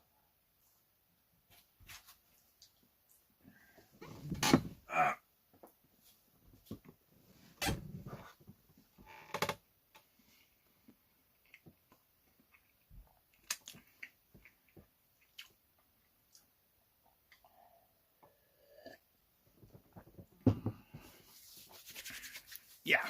Well, Gannet is one of my favourite aircraft, and interesting enough, honestly, it's where the British were going with development pretty much towards the end of the Second World War. And if World War II had continued on for another year or so, you could well have seen Gannets entering service in World War II. And that would have been kind of interesting, because they would have been a very good attack aircraft, and the British might well be known for having produced one of the pinnacle best attack aircraft, or torpedo bombers, in World War II.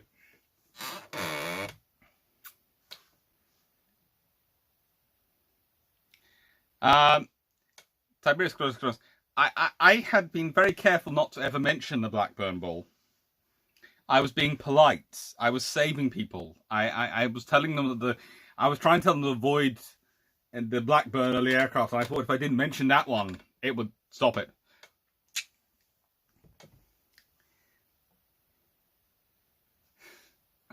Jeremac, so to steer this discussion from Blackburn, and thank you, first rule naval diplomacy is realization that you have a shore that can be used as sea access, and beach lifeguard isn't your sea defense. Bingo. And to be fair, in this case, for the scenario for Guatemala, actually the sea access for the British is to Belize. Guatemala has a little bit down here, but not much. And the point is, it means the British can get in there, and as long as they have the aircraft carrier nearby, they can back up any of the ground forces in Belize, give them the air support, so they can hold up long enough for troops to arrive. And pretty much it's well known, the Americans aren't going to back up Guatemala in this. Again, it's amazing the number of South American nations who get the idea that America is going to back them up in their colonial fight, in their fight to conquer territory or this sort of thing, and America doesn't. Mainly this occasion because America doesn't. NATO is critical to American security, and Britain's a very useful ally in NATO. Off license. We lacked an airborne early warning during the Falklands War. The Gannet would have helped immensely. Yes, this is where I get into trouble. Because when people ask me what was the biggest loss of the British when it lost the proper aircraft carriers, it was the loss of the airborne early warning. It was the loss of the Gannet. Honestly, the Harriers do an okay job. You could have had them instead of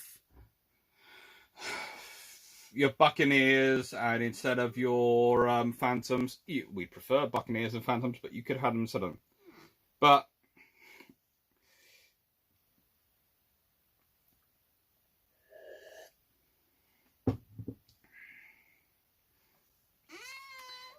pretty much what you're talking about is the loss is the airborne early warning, because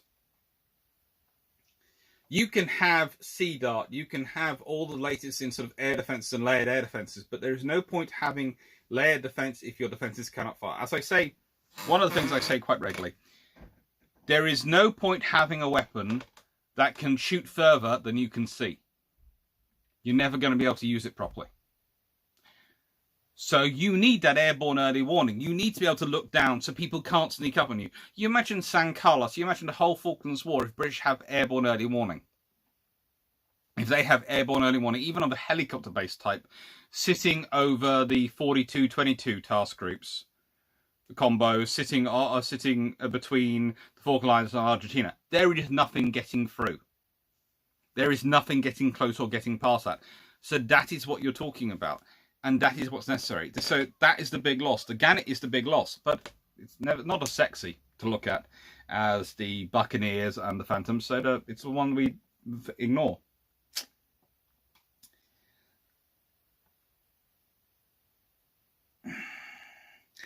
Osprey 28. So for scout aircraft launched from CVS, what was the procedure for spotting something unusual? Would they stick around and see what it was and risk being shot down, or immediately go back and report it? If scout aircraft are launched from a cruiser or even a carrier in the Royal Navy, they would radio it in and stick around and try and find out more information about it. Stuart Crow, very basic radar fit on the Gannet, would have struggled with low-level stuff. I would have to agree it wasn't the most advanced radar, but the slightly upgraded version of what was on it was what was fitted to the first generation of the Sea Kings for their airborne early warning, and it was able to be modified and played with quite quickly and quite easily, and I have a feeling it would have been modified and slightly upgraded as a time.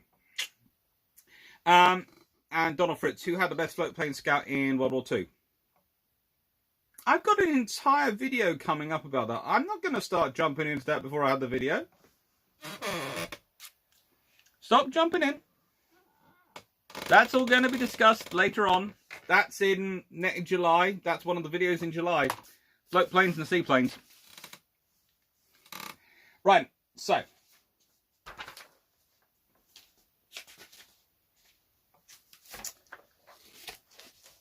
Let's go to procurement. Now, procurement is going to be flashing up very shortly. But this is the thing.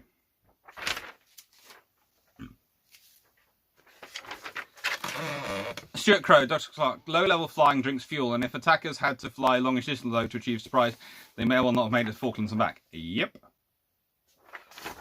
Yes, we will be debating flying boats as well. So no, this is procurement. Now, procurement, I'm going to start off again with the Battle of the River Plate. Why am I using the Battle of the River Plate, you can ask? Well, the video is going to go live. I'll have the video go live at about 8:30. So when I'm finishing this, there will be the video of part 2 introduction will go up. And there'll be lots about the Black Cat PBYs, and also all sorts of other things. One of my favourite planes at the beginning of the war is actually the Swordfish float plane, because it does so many random things. And you sit there and go, there were swordfish in that. And they're going, what the frick, the swordfish? And you start to realise one of the reasons the swordfish lasts so long through World War II is it's just so freaking... It's the, I don't know, Swiss Army knife of aircraft. It does everything, including air-to-air kills. We can all have a moment's silence for the ME-109s, all 3 of them, shot down during World War II by fairy swordfish. For those egos and for those poor men who must have been so freaking shocked to have been shot down by a swordfish, we are sorry for you. But for the Fokker Wolf pilots, we just laugh.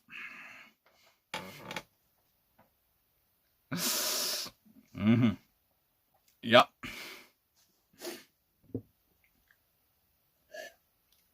Yeah, that's the stat I was reading today, and it shocked me as well, because I had never realised it was quite that high. I knew about one of them. I didn't know about the other 2. But apparently they all happened in Norway. 3, apparently, in Norway. Managed to get shot down by swordfish. Basically, the thing they didn't realise was the swordfish flew so slow, they would come in for its dive, find themselves, get in front of it, and then the forward-firing machine guns, which some swordfish were fitted with, would just open up, because you'd be in front of them. So you'd miss your chance to fire at them coming in from behind, being fired at the whole way in by the tail gunner, and then you'd be in front of them and you'd be shredded from behind. And, you know, it works. Going slow works.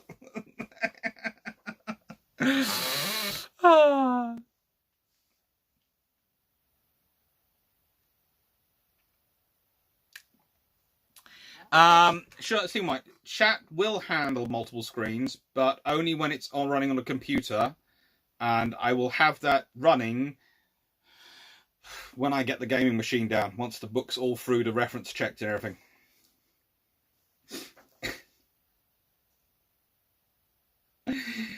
Swordfish is an example of a design with scope, room to expand and stuff, and great reserves all live. So swordfish kills what the fight want to do. Swordfish didn't do as bad as that.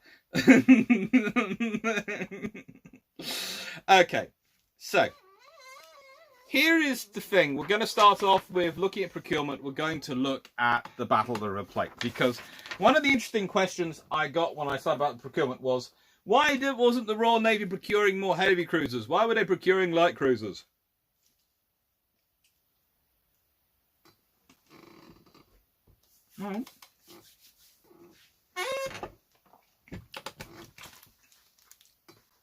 There's a reason, and that was my tea.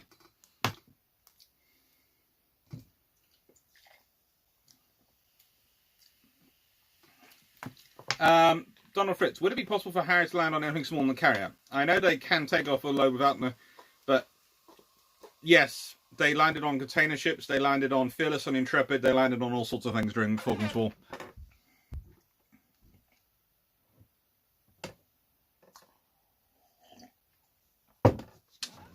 Now,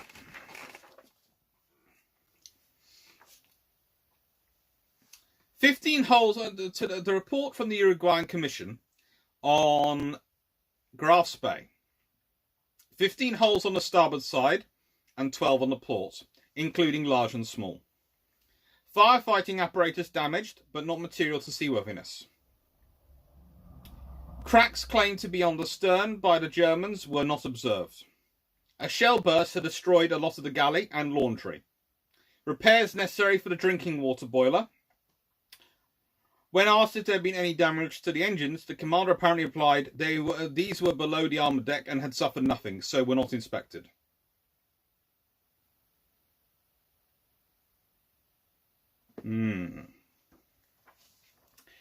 Now here's the point.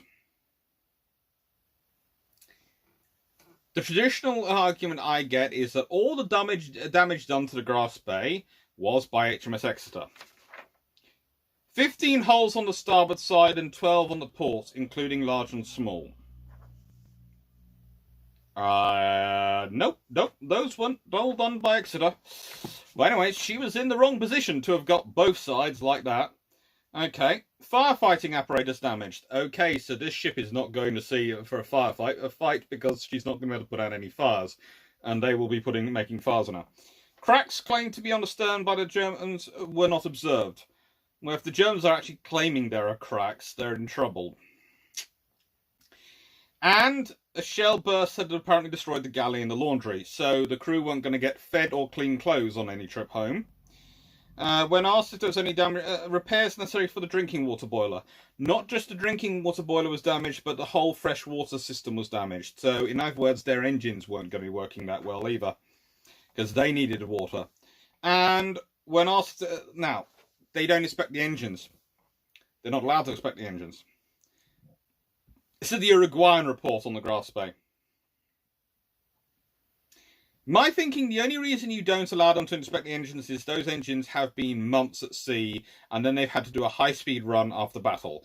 Even if they have taken no damage from the fight, which I highly doubt. I really highly doubt, because the armour isn't that great. They are going to not be in a great condition.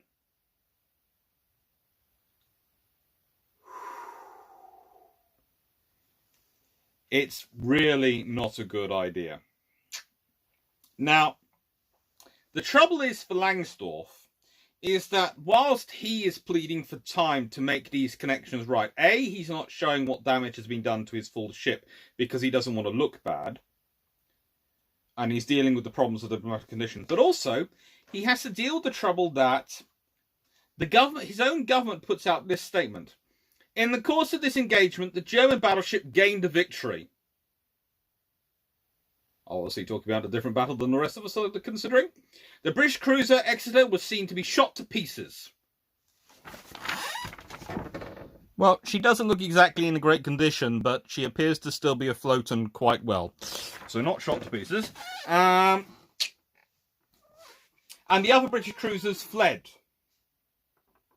Well, if you call fleeing being glued to your stern the entire way to Montevideo Harbour, so they were going in the same direction as you, perhaps you're all fleeing in the same direction. That might be the case. The Grass Bay itself received a few minor hits. The Grass Bay herself received a few minor hits.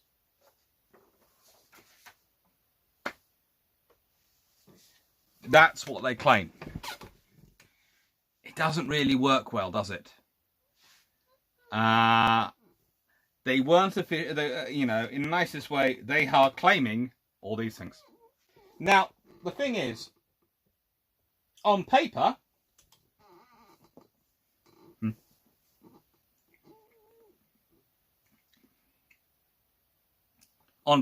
the Grass Bay has the advantage. On paper, it does. But, reality, it doesn't. Because in reality, the Grass Bay is in trouble. The moment it has 3 ships in after it, it's in trouble. It's getting hits. And you can't do that. So, the question is, I often would put out here, is would the Germans have actually been better off investing in some longer range, slightly faster 6-inch cruisers that could have gone out, rather than the huge, heavy Panzerschiff? We'll never know. But I honestly do not think the Grass Bay was a good procurement choice. Right, let's see what the question is. Who doesn't inspect the engine? The Germans wouldn't allow the Uruguayans to inspect the engines. The Uruguayans wanted to. Tiberius Close comments. No one made a really good treaty-compliant heavy cruiser.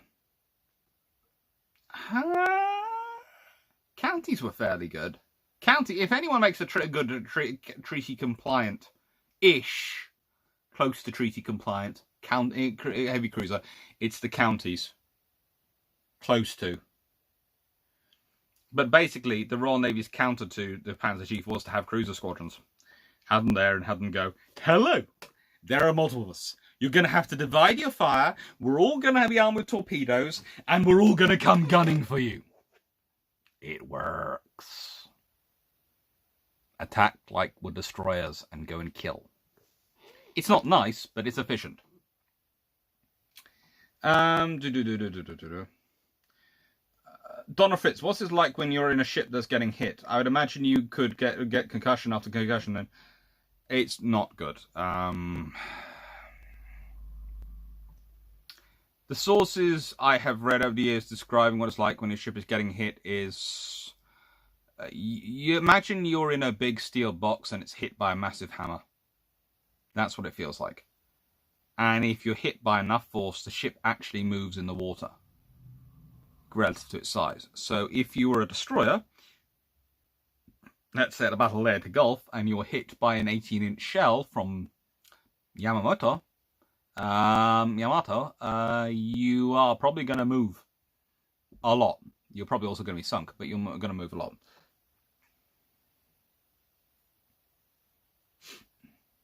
Jerishton, Column class cruisers. I read somewhere that they had 2 aft and 1 fore turrets so they could run from Britain to the same far. They did. I have looked at them in the past at certain things, and I've discussed them. I can't remember what discussion we did about them. I think there was in one of the cruiser ones early on. But honestly, the Column class, they're also supposed to be the mine layers, if I remember correctly. I'm not sure I'd like mines going out and my main guns being surrounded by mines at the back. And they also have the guns offset for one class, and then the next class has them back in line out. It's just, they're just weird.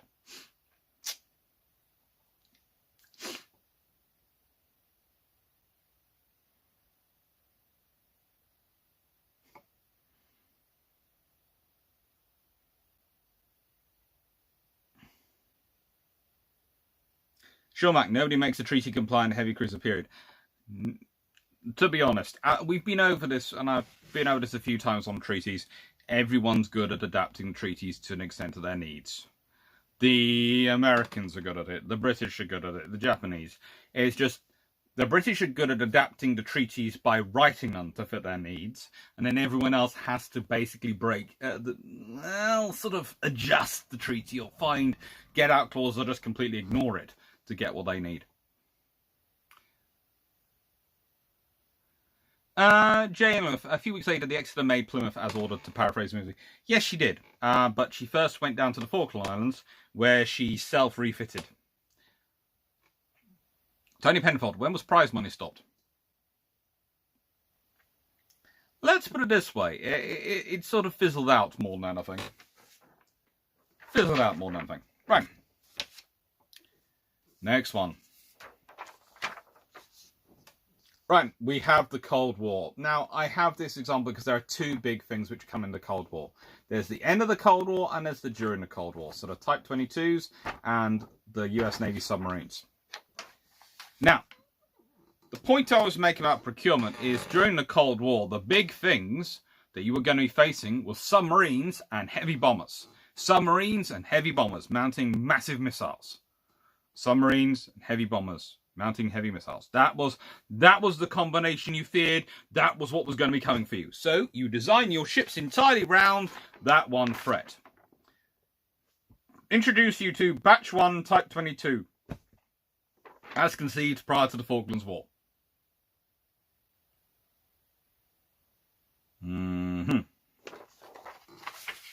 Now, you can understand that, but it's very problematic.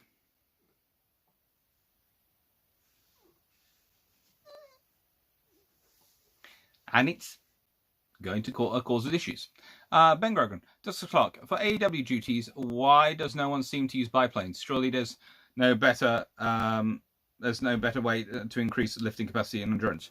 Welcome to World War II. Swordfish were used as airborne early warning with their radars. They did do it. So, you know, they did it when they could. By the time you're talking after World War II, they've got other options. They've got power engines and all sorts of things going there. Kingsrook, what exactly was the prize system? Basically, if a Royal Navy crew captured a enemy ship and it was brought into the Royal Navy, the crew got money divided between them. So the money that the Royal Navy would spend to buy the ship would be paid to the crew. So the admiral would get a share, and then the captain would get a share, and the admiral's share and the captain's share would be about the same. And then the money would be divided down amongst the crew, equality of their ranks, sort of they'd each get about roughly the same amount for their ranks. So you could end up a lot, and a seaman could, let's say, if he was part of a frigate crew, and the frigate captured another frigate, could earn somewhere in the region of 10 to 15 years worth of wages in one prize. Angus the Sonner, what became of Graf Spey's crew after she was scuttled? They were largely interred. They spent most of the war, I think, in Argentina.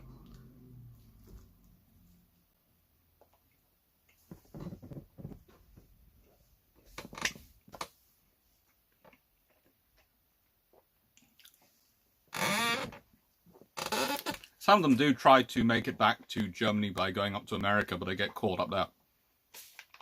I think they can make it back to Germany by going up to America, across to Japan, into Asia, through Asia, back to Germany. Doesn't really work. So, first thing you have after the Falklands War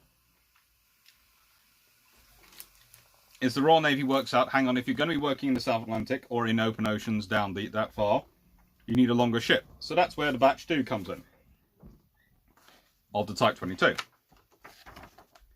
And then the other lesson of the Falklands War, of course, is you need a gun. Guns help. Guns work. Hence Batch 3 comes on. So basically, you had a whole missile-orientated force with anti-submarine helicopters, and that was it. And that works against heavy bombers, and that works against submarines. But the wars are more complicated than that. You're going to be fighting more than that. Strub, Doctor, how would the US chase down the Graf Spey if it happens in 1942?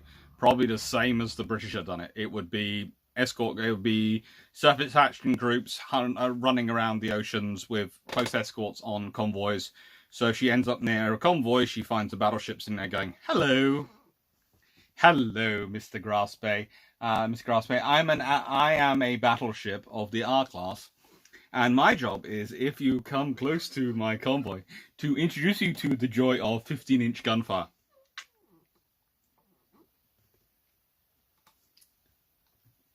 And then brought home by HMS Ajax. Yes, they were. And basically, Hydra, they had a lot of fun.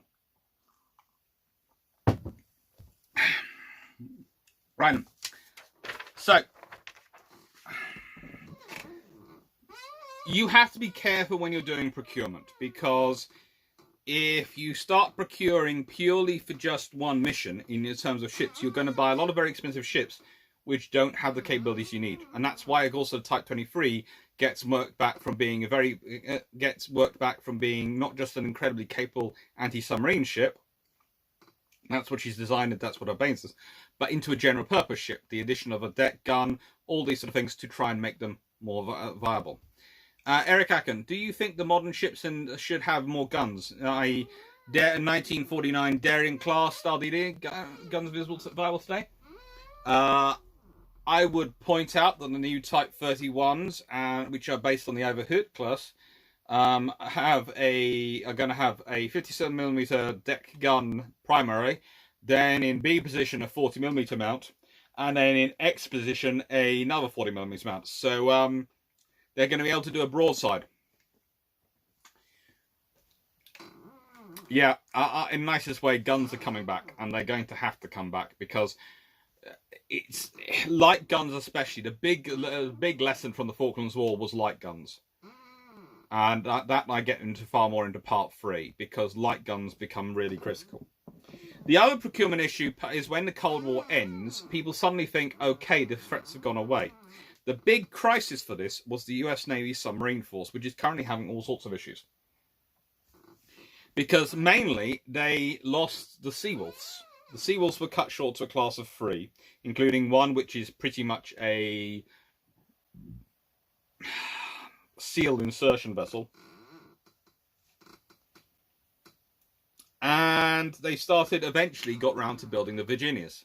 Now, the Virginias are lovely ships, but they're not as capable as the Seawolves.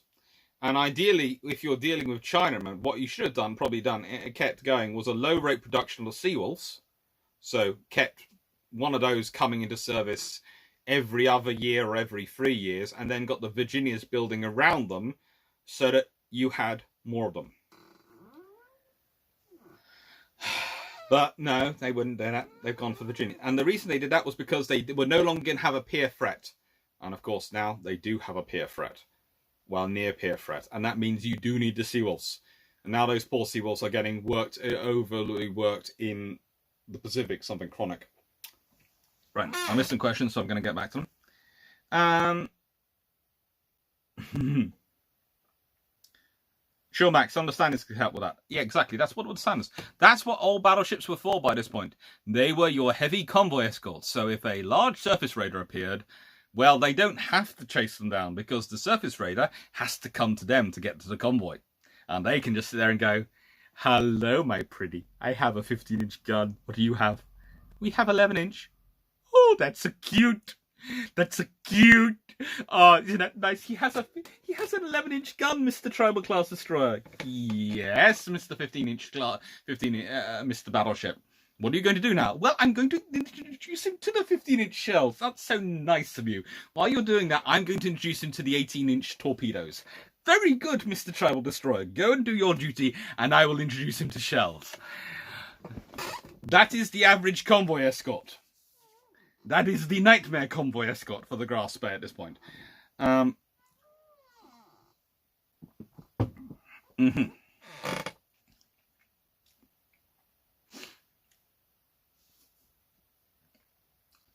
Home. Still think the British should have a T-31 should have three 57mm guns. Way more cool. I would prefer myself to have 3 double 57mm mounts, but you know, hey ho. We're gonna take it with the 40s and the 57s. That's what they're going for, and I'm sure they have a reason for it. Engaging Strategy is the guy to talk to about that, really. And Fighting Sailor on Twitter. They're the two who've really investigated that, and they think it's okay, so I'm going to trust them on that one. I'm doing my own investigation. When I've come through, worked out enough, I'll then say confidently whether I think what it should. But I'm quite happy with it at the moment. Drakenfenner, R-Class Battleship. Have you a moment to receive our Lord and Saviour, the 15-inch Cardinal shell? Yes, exactly. A very interesting version of a instead of come to Jesus, a come to Ramillies moment. Hello, please, come to Ramillies. Danny Freeman, you mentioned something about ASW optimized ships having a particular hull shape. Can't remember the specifics. Okay, so if you want high speed, you tend to go long and thin. If you want more maneuverable, you tend to go shorter, fatter. For ASW ships, they often, especially this time, are looking for high levels of maneuverability. So they tend to be shorter, fatter. Or they're the same size, breadth-wise or beam-wise, as the destroyers or the faster ships. But because they're shorter, they're proportionally shorter and fatter. So it works. It makes them more maneuverable.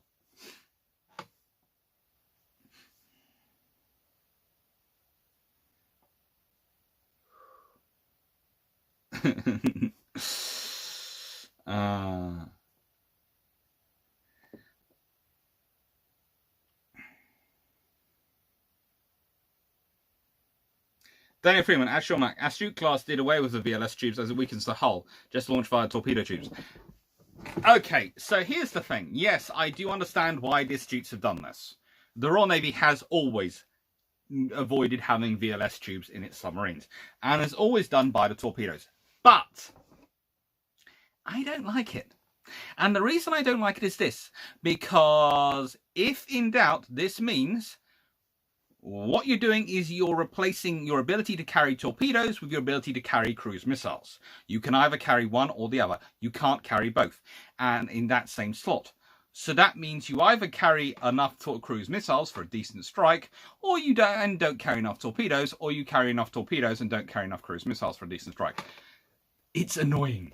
So my preference is to have 8 VLS tubes sit in the gap between the inner and the outer hull, nicely, 4 cruise missiles each side, and that's it. Then you have your, that's fine. That's what I do, but what do I know? But it just seems annoying to me, and it means that I worry about these submarines when they're on the point, because again, it reminds me of the T-class boats, okay, from World War II, where the Royal Navy has developed them on this idea, and based on some logic from exercises, to have this huge forward spread, this huge single-shot salvo to take out ships as quickly as they can, but it means they don't have a lot of reloads. They can basically do 2 salvos of their reloadable units. And it makes it seem, it gives them a rather shorter deployment length, really, than they need to.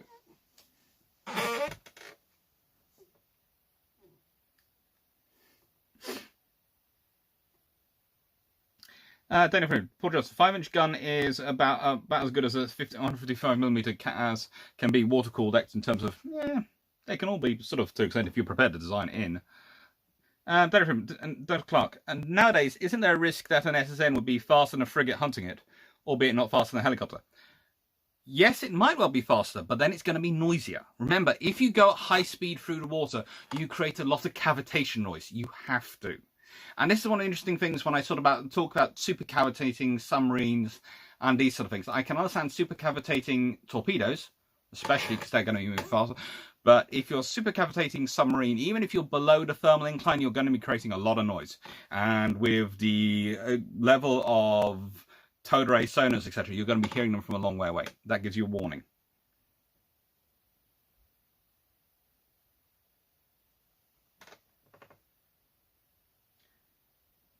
Exactly, Sean Mac. I'll be back in a second. Someone's calling me again. Hello?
Oh, good lord, that was a long stretch. Right. Basically, it was someone checking if I wanted cake with my television program tonight.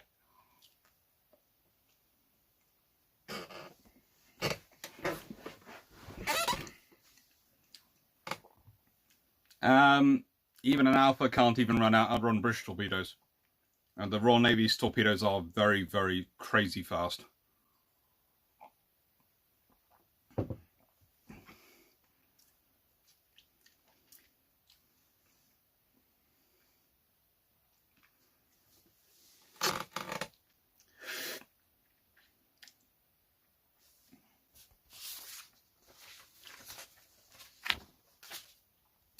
Danny Freeman, Sean Mac, my worry about launching cruise missiles via torp tubes is that it means you can't have torps in them to defend yourself while giving away your position quite badly. This is another problem. This is another problem.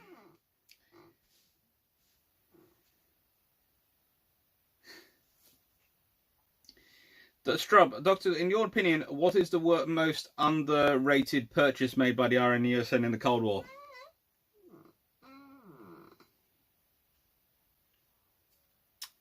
By the USN, it's the S3 Viking. Far and away, it's the S3 Viking.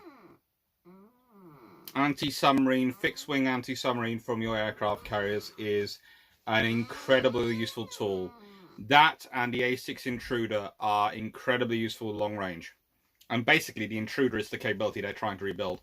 People often tell me they're trying to rebuild the Valkyrie in terms of wanting to have the long-range reconnaissance. But you can do that with the microsats and all the other things. What you really need is the long-range strike.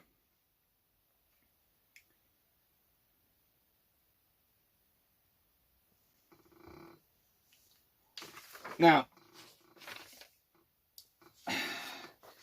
believe it or not, this isn't a new story. And here's the other part of part 2. Another one. 2.3, the Venetian Empire. And I've got the Arsenal there and the Battle of Lepanto. Now, the Venetians are a good navy to look at if you want to study a navy which is built by a nation, which is sort of trying to build, trying to survive, trying to grow.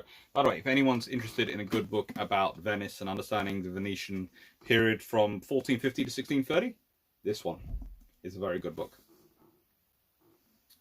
It's edited by David Chambers and Brian Pullman, and it's a documentary history. So it's Venice of this period done in their own words. I'll just quickly finish off some of the submarine questions before we get into Venice Day. Are alphas the ones with 46 knot speed and 2,600 crush depth? Theoretically, but remember the Royal Navy torpedoes have a speed of about 72 knots, apparently. That's the officially released knot speed, I think. So we can probably add about a 30% onto that.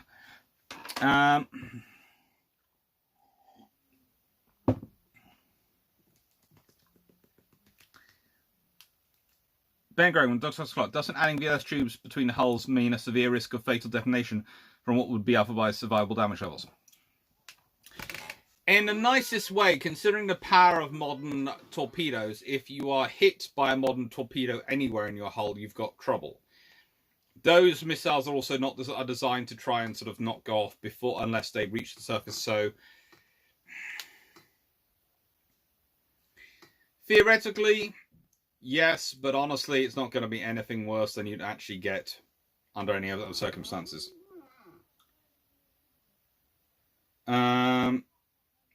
The Venetians were cool, really cool. The Galleys, yes, the Venetians are really good, and the Venetians, believe it or not, they start off trying to man their galleys, and their galleys by paid labor, paid sailors, and incentivizing people. And there are various methods they use for incentivizing them. Good wages, legalized smuggling, pretty much. You could be a rower on a merchant ship, and you would get a certain pay.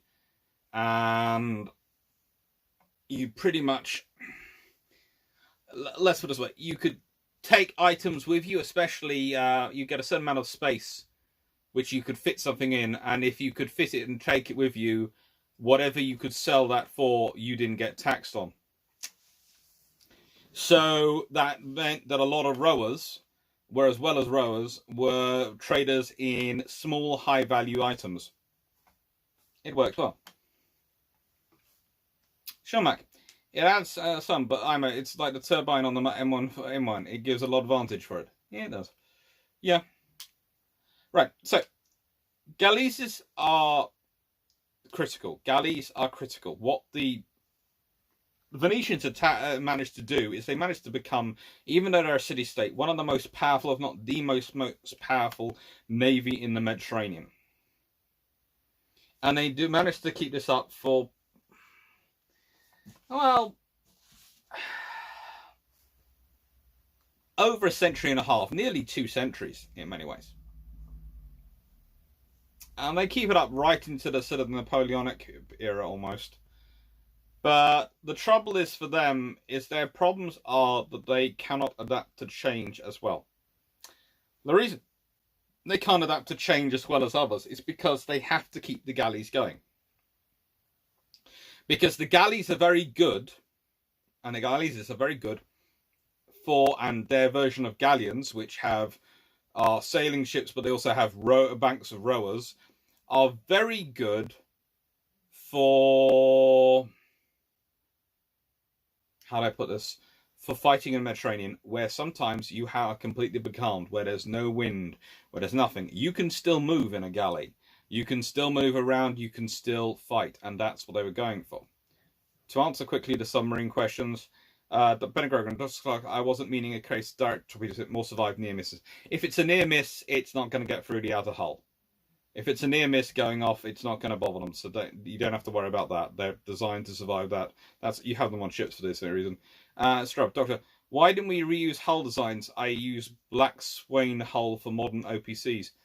No idea really. They just go for news. Jerison, would rowers be given Navy's data meat and beer? They would often get quite well fed, especially the ones who are paid volunteer sailors. Captains had to look after them. Captains also sometimes, because it was so lucrative being a rower, would actually demand the rowers pay them. So they would get away to be hired. They'd have to first bribe the captain, or give them a little joining fee, join the captain's crew, and then they get their wages. But their wages really didn't matter as much as what they could get and earn from the goods they transported, because these high-value goods, small high-value goods, could earn them a really large amount of money. And they could do this even on warships. Pretty much.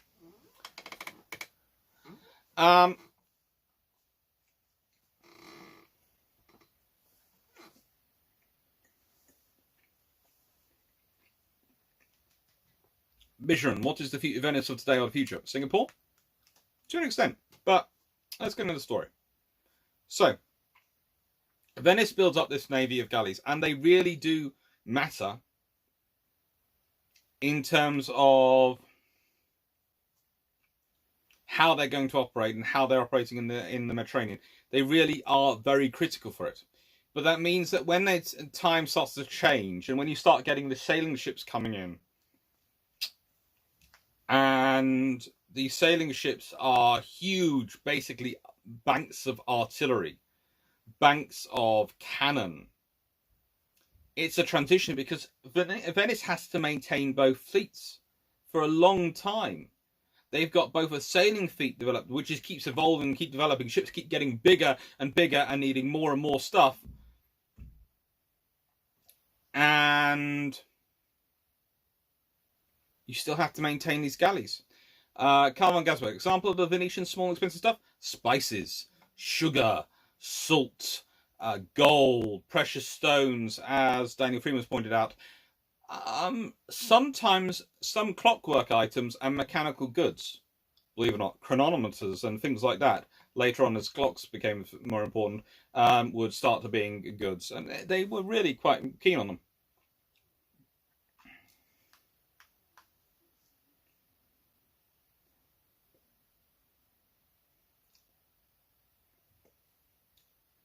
Daniel Freeman, Generation, Dr. Clark, and if the Venetians weren't at war, there was mercenary work in places like the 100 Years' War. There was lots of stuff for the Venetians to get up to, and they did. They made a lot of money from wars.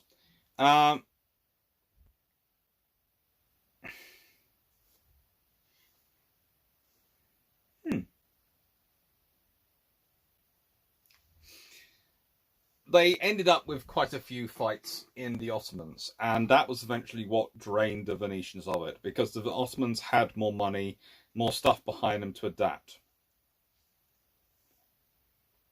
And the Ottomans really did adapt. They did adapt rather well. And for the Venetians, the British were selling the Ottomans gunpowder, they were also selling the Venetians gunpowder. And British naval officers were also advising both sides, quite gamely.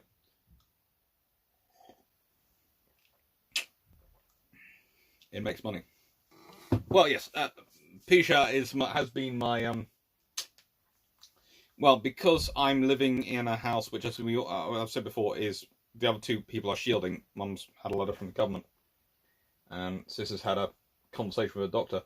I am not really allowed takeaways, but today I was allowed one as a treat because I've been working so hard.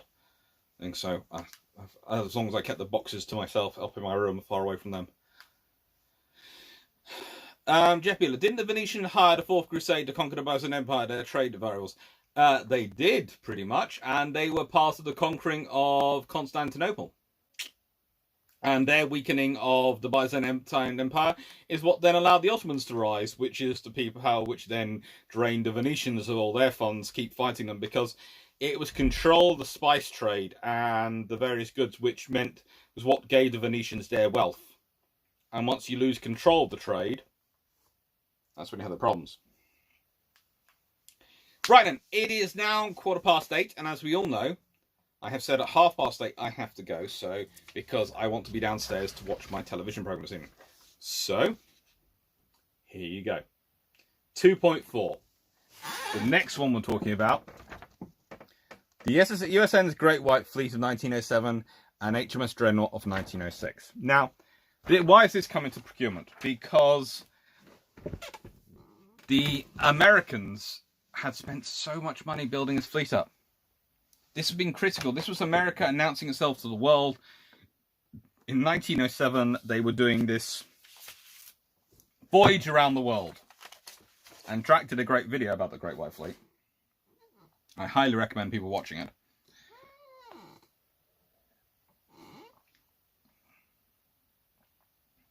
Now, the interesting thing he raises in this video, and the reason I've got it in here was I wanted to go further on this point, was it was kind of also the last great gasp of the pre-dreadnoughts. Yes, it's just yesterday. The pre-dreadnoughts had ruled the world. They had been these great things. But they were now, at this point, in 1907, they were going around the world and their successor was already there. And in many ways, you have to wonder who's done the worst thing. Was it the Americans who invested all this money building up the Navy and now their Navy is... or the Royal Navy, who had even more of these ships? And, well, Dreadnoughts entered service. Dreadnought is, of course, entering service in all sorts of ways, causes issues for them. She really does. And Dreadnought entering service is a big problem for the Royal Navy, and as much as for the US Navy, because for the Royal Navy, it means they have now wiped out their advantages. They have wiped out their safety. For the US Navy, their entire pride going around the world looks derelict, does it? But that's not really the case, is it? You see, they are old tech, but they're still very, very impressive and very powerful. And yes, whilst in theory, as we've been over with the Graf's Bay, in theory, Graf's Bay can take out the Harwood Squadron, but in reality they couldn't. In theory, Dreadnought could take out the entire Great White Fleet. In reality, they couldn't. I have to agree about the story of the guy getting swept overboard, but I'm not going to get into it too much. I just think you should go watch that particular video. But leaving that to one side, and I'm trying to get into my dashboard. Yes, YouTube Studio. Now, when you're dealing with this, when you're dealing with the Great White Fleet and you're looking at it, you need to think about it in terms of what are they demonstrating. They are still powerful. They might not be the most modern. They might not now be the bee's knees of what's available, but they are still very powerful. They're still very cool, and most navies, they are what they have. So they look really good. And part of looking that good is the way they have been procured in terms of their paintwork. As he says, white. As long as they are painted white, and as long as they're kept white, they look really good. But they also show the difference in procurement between their procurement and Dreadnought's procurement.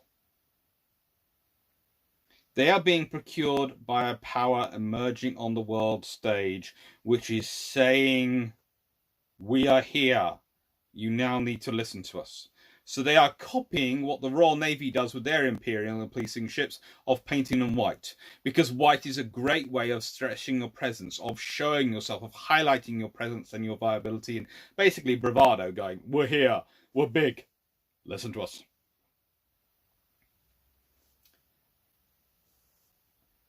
But one of the Royal Navy's Dreadnought the Royal Navy, which has all those other white ships, she enters service, she's grey. The Royal Navy are not building Dreadnought because of their preservation of their world order. In fact, honestly, they're still relying on their pre-Dreadnoughts for their presence around the world, and that's understood. Dreadnought is being built for fighting battles, for fighting wars. In many ways, Dreadnought is the aberration of what the Royal Navy normally does, because, you know, the Royal Navy would normally have emphasized presence, and especially with a brand new battleship, she would often go down to the Mediterranean, go around the world, be a highly visible presence. Dreadnought doesn't do these things. Dreadnought's duty is she comes in, service, focused. Germany. They are building to challenge us. In the nicest way, they're not even worried about the Americans. Americans might have a great fleet going around the world, and that's problematic, but they are dependent upon our merchant marine to get them there. What they don't have, and what the Germans do have, is a large fleet not that far away from the UK. And that is more of a problem.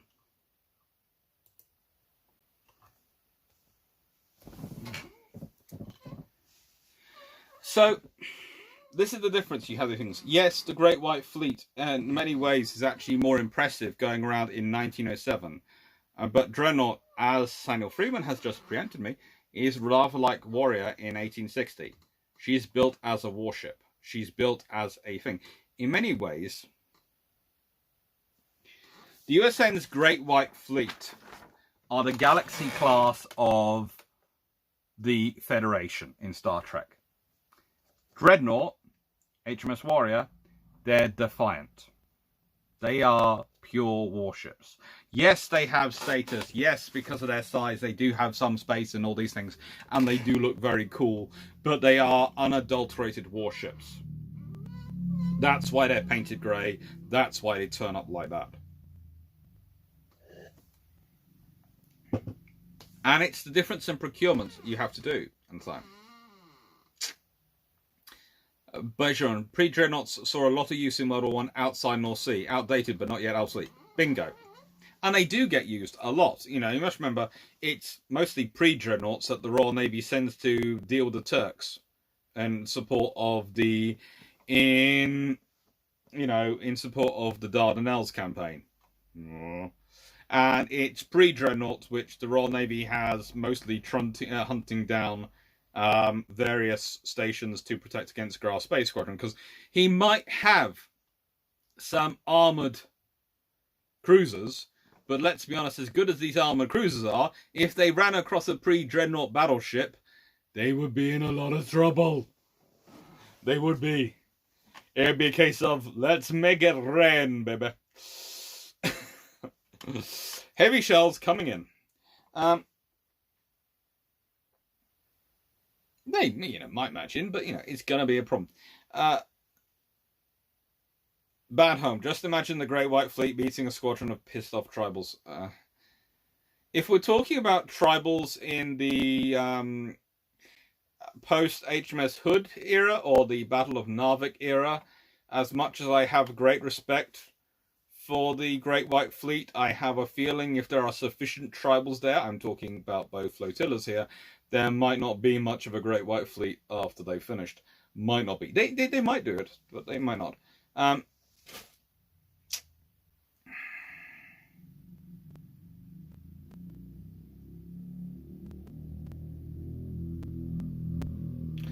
See, Mike, Dreadnought guns and turrets are the wobbly 8s. Pre-Dreadnought confiscated the weapons. Not a normal design, just to get a jump on upcoming Michigans and Japanese semi-dreadnoughts. It was actually more you get to jump on the Italians. They're the ones at the front. Again, I know this shock and horror to many people, but actually the Italians were doing very, very well.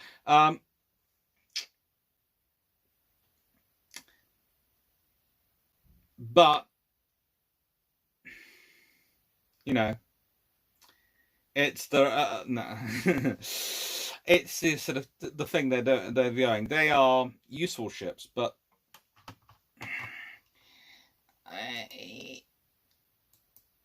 let's get this. Make sure I don't get this.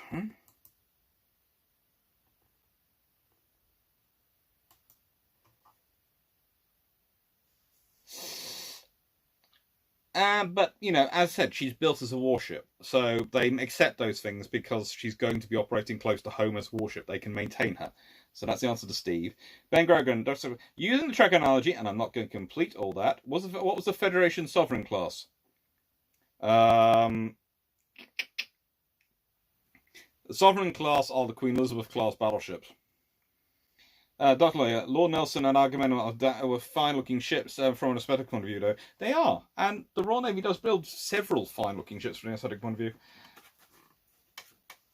Kingsrook, now I really want to see a tribal in peacetime colours.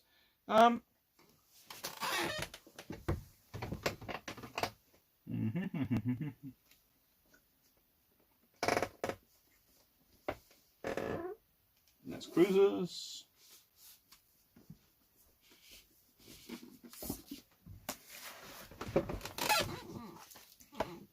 Tribal in peacetime colours.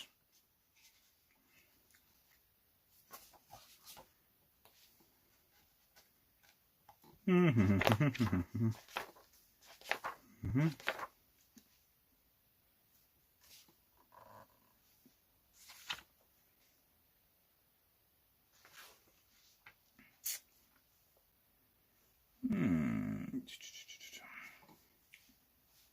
you go. HMS Cossack, 1939 to 1940. Because they were built straight in wartime, they were this colour. But by 1945, they're like a shanty is there.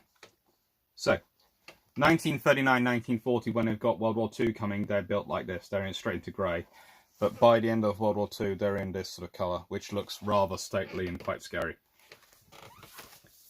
The show's at 9 o'clock. I'm finishing at roughly half past, so I get down in time and I can take my pizza with me.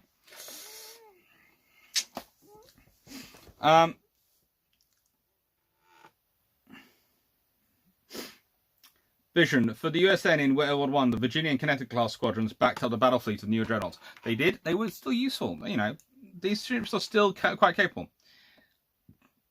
Daniel Freeman, Dr. Clark. Pre-dreadnoughts didn't tend to have a good torpedo defense, and many sank due to U-boats, mines and U-boats, didn't they? That is the truth. They did have troubles with that. What book was that again? This is the Malcolm Wright Destroyers, Frigates, Escorts, Minesweepers, Coastal Warfare Craft, Submarines and Auxiliaries, British Camouflage of World War II. I do love the submarines, because the submarines, there are even camouflage submarines. Come on, that's cool. Yeah, that's the thing. So the takeaway has to stay there. But no, I'm still going to... I've promised you to half past, so it's going to be a couple more minutes answering questions.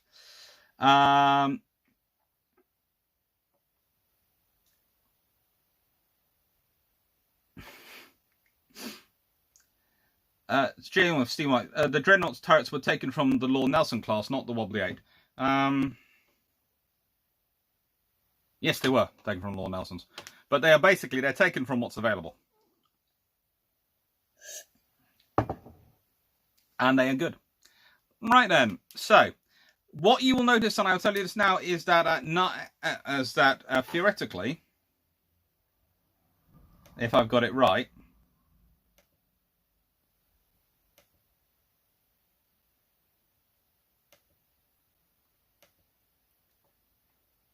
at 8:30 exactly, part 2 of the live stream of the introduction should come live.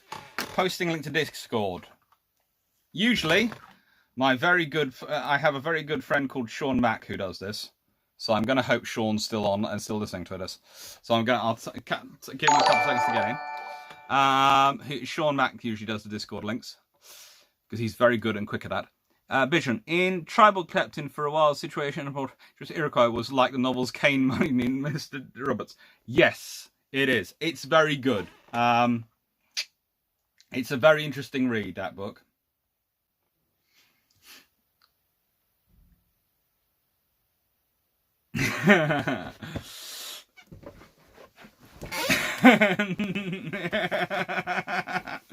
Yeah, this is why Sean, as you'll notice when if you go into my Discord, you will find that the admins are all flotilla leaders. That's the title they get, and it works quite well. Gareth House, Uniball or Pilot? Oh, let's see. I'll see if I can get it myself. He can usually generate a permanent link though, which I always seem to have weird. Every time I try and generate, it seems to go a bit weird.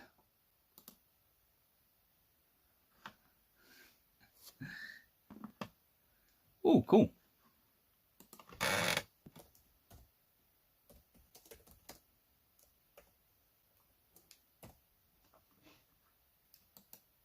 There was your live. Invite people. Copy.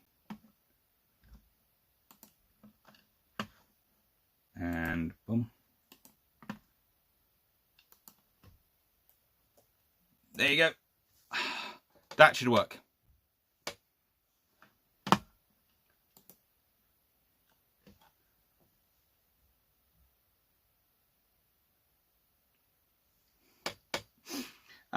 Stephen White, from my experience, I think she got basically to build HMS Dreadnought, they took armor, everything from everywhere, so they could rapidly build her. And it worked. Carl Harmon, can the introduction videos go up on a Monday, Wednesday, and the lives stay Tuesday and Thursday?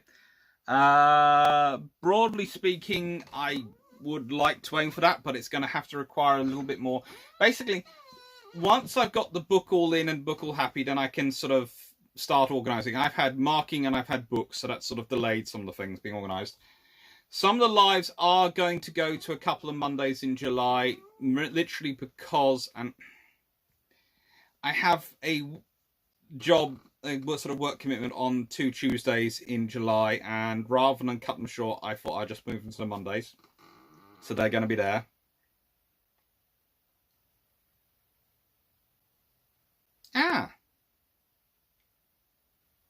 Thanks, King's Rook. I will try that again in the future. So, so there are 2 in July, which are on Mondays. The rest are back to our normal Tuesdays and Thursdays, and I will try and make the introductions go up earlier. Usually what I like to do is I like the introductions to go up at 6 a.m. and 6 p.m. the previous day, and between 6 p.m. the previous day and 6 a.m. in the morning of the show it's on. So it's basically in that sort of period is what I would like them to do. But it's getting them there and getting them all recorded and getting all the PowerPoints done and all the PowerPoints happy with and all the stuff's actually recorded. You know, it has fun. Right then, and it is now 8:35, so I am going to say thank you very much to everyone for watching. I hope you've had a good time this evening. I hope to see you on Sunday, because we have another Brew Ships on Sunday. And this Sunday it is... Let me just check, because I sometimes get my Brew Ships confused. This Sunday it is Age of Sail themed books to review. So I've got some books about the Age of Sail. I've got a fair number of them, and I thought we could review. I go through them with you.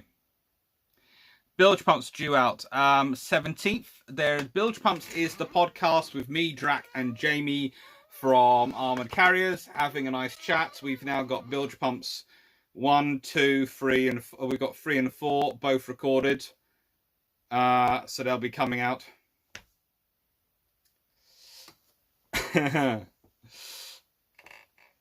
Danny Freeman, good luck with that. I will cross fingers you miss Brew Ships under those circumstances. Paul Johnson, if you had to serve in the RN, what time period would you prefer? Ooh. 1930s and World War II? Give me a Tribal Class Destroyer to command. That's what I'd like to do. Thank you to everyone. Take care and have a nice evening. I am now off for more pizza and chocolate brownies. Take care. I have such a healthy lifestyle. And as I said, the part 2 of the introduction is now visible on the video links. So if you want to go watch that, it's live. Take care.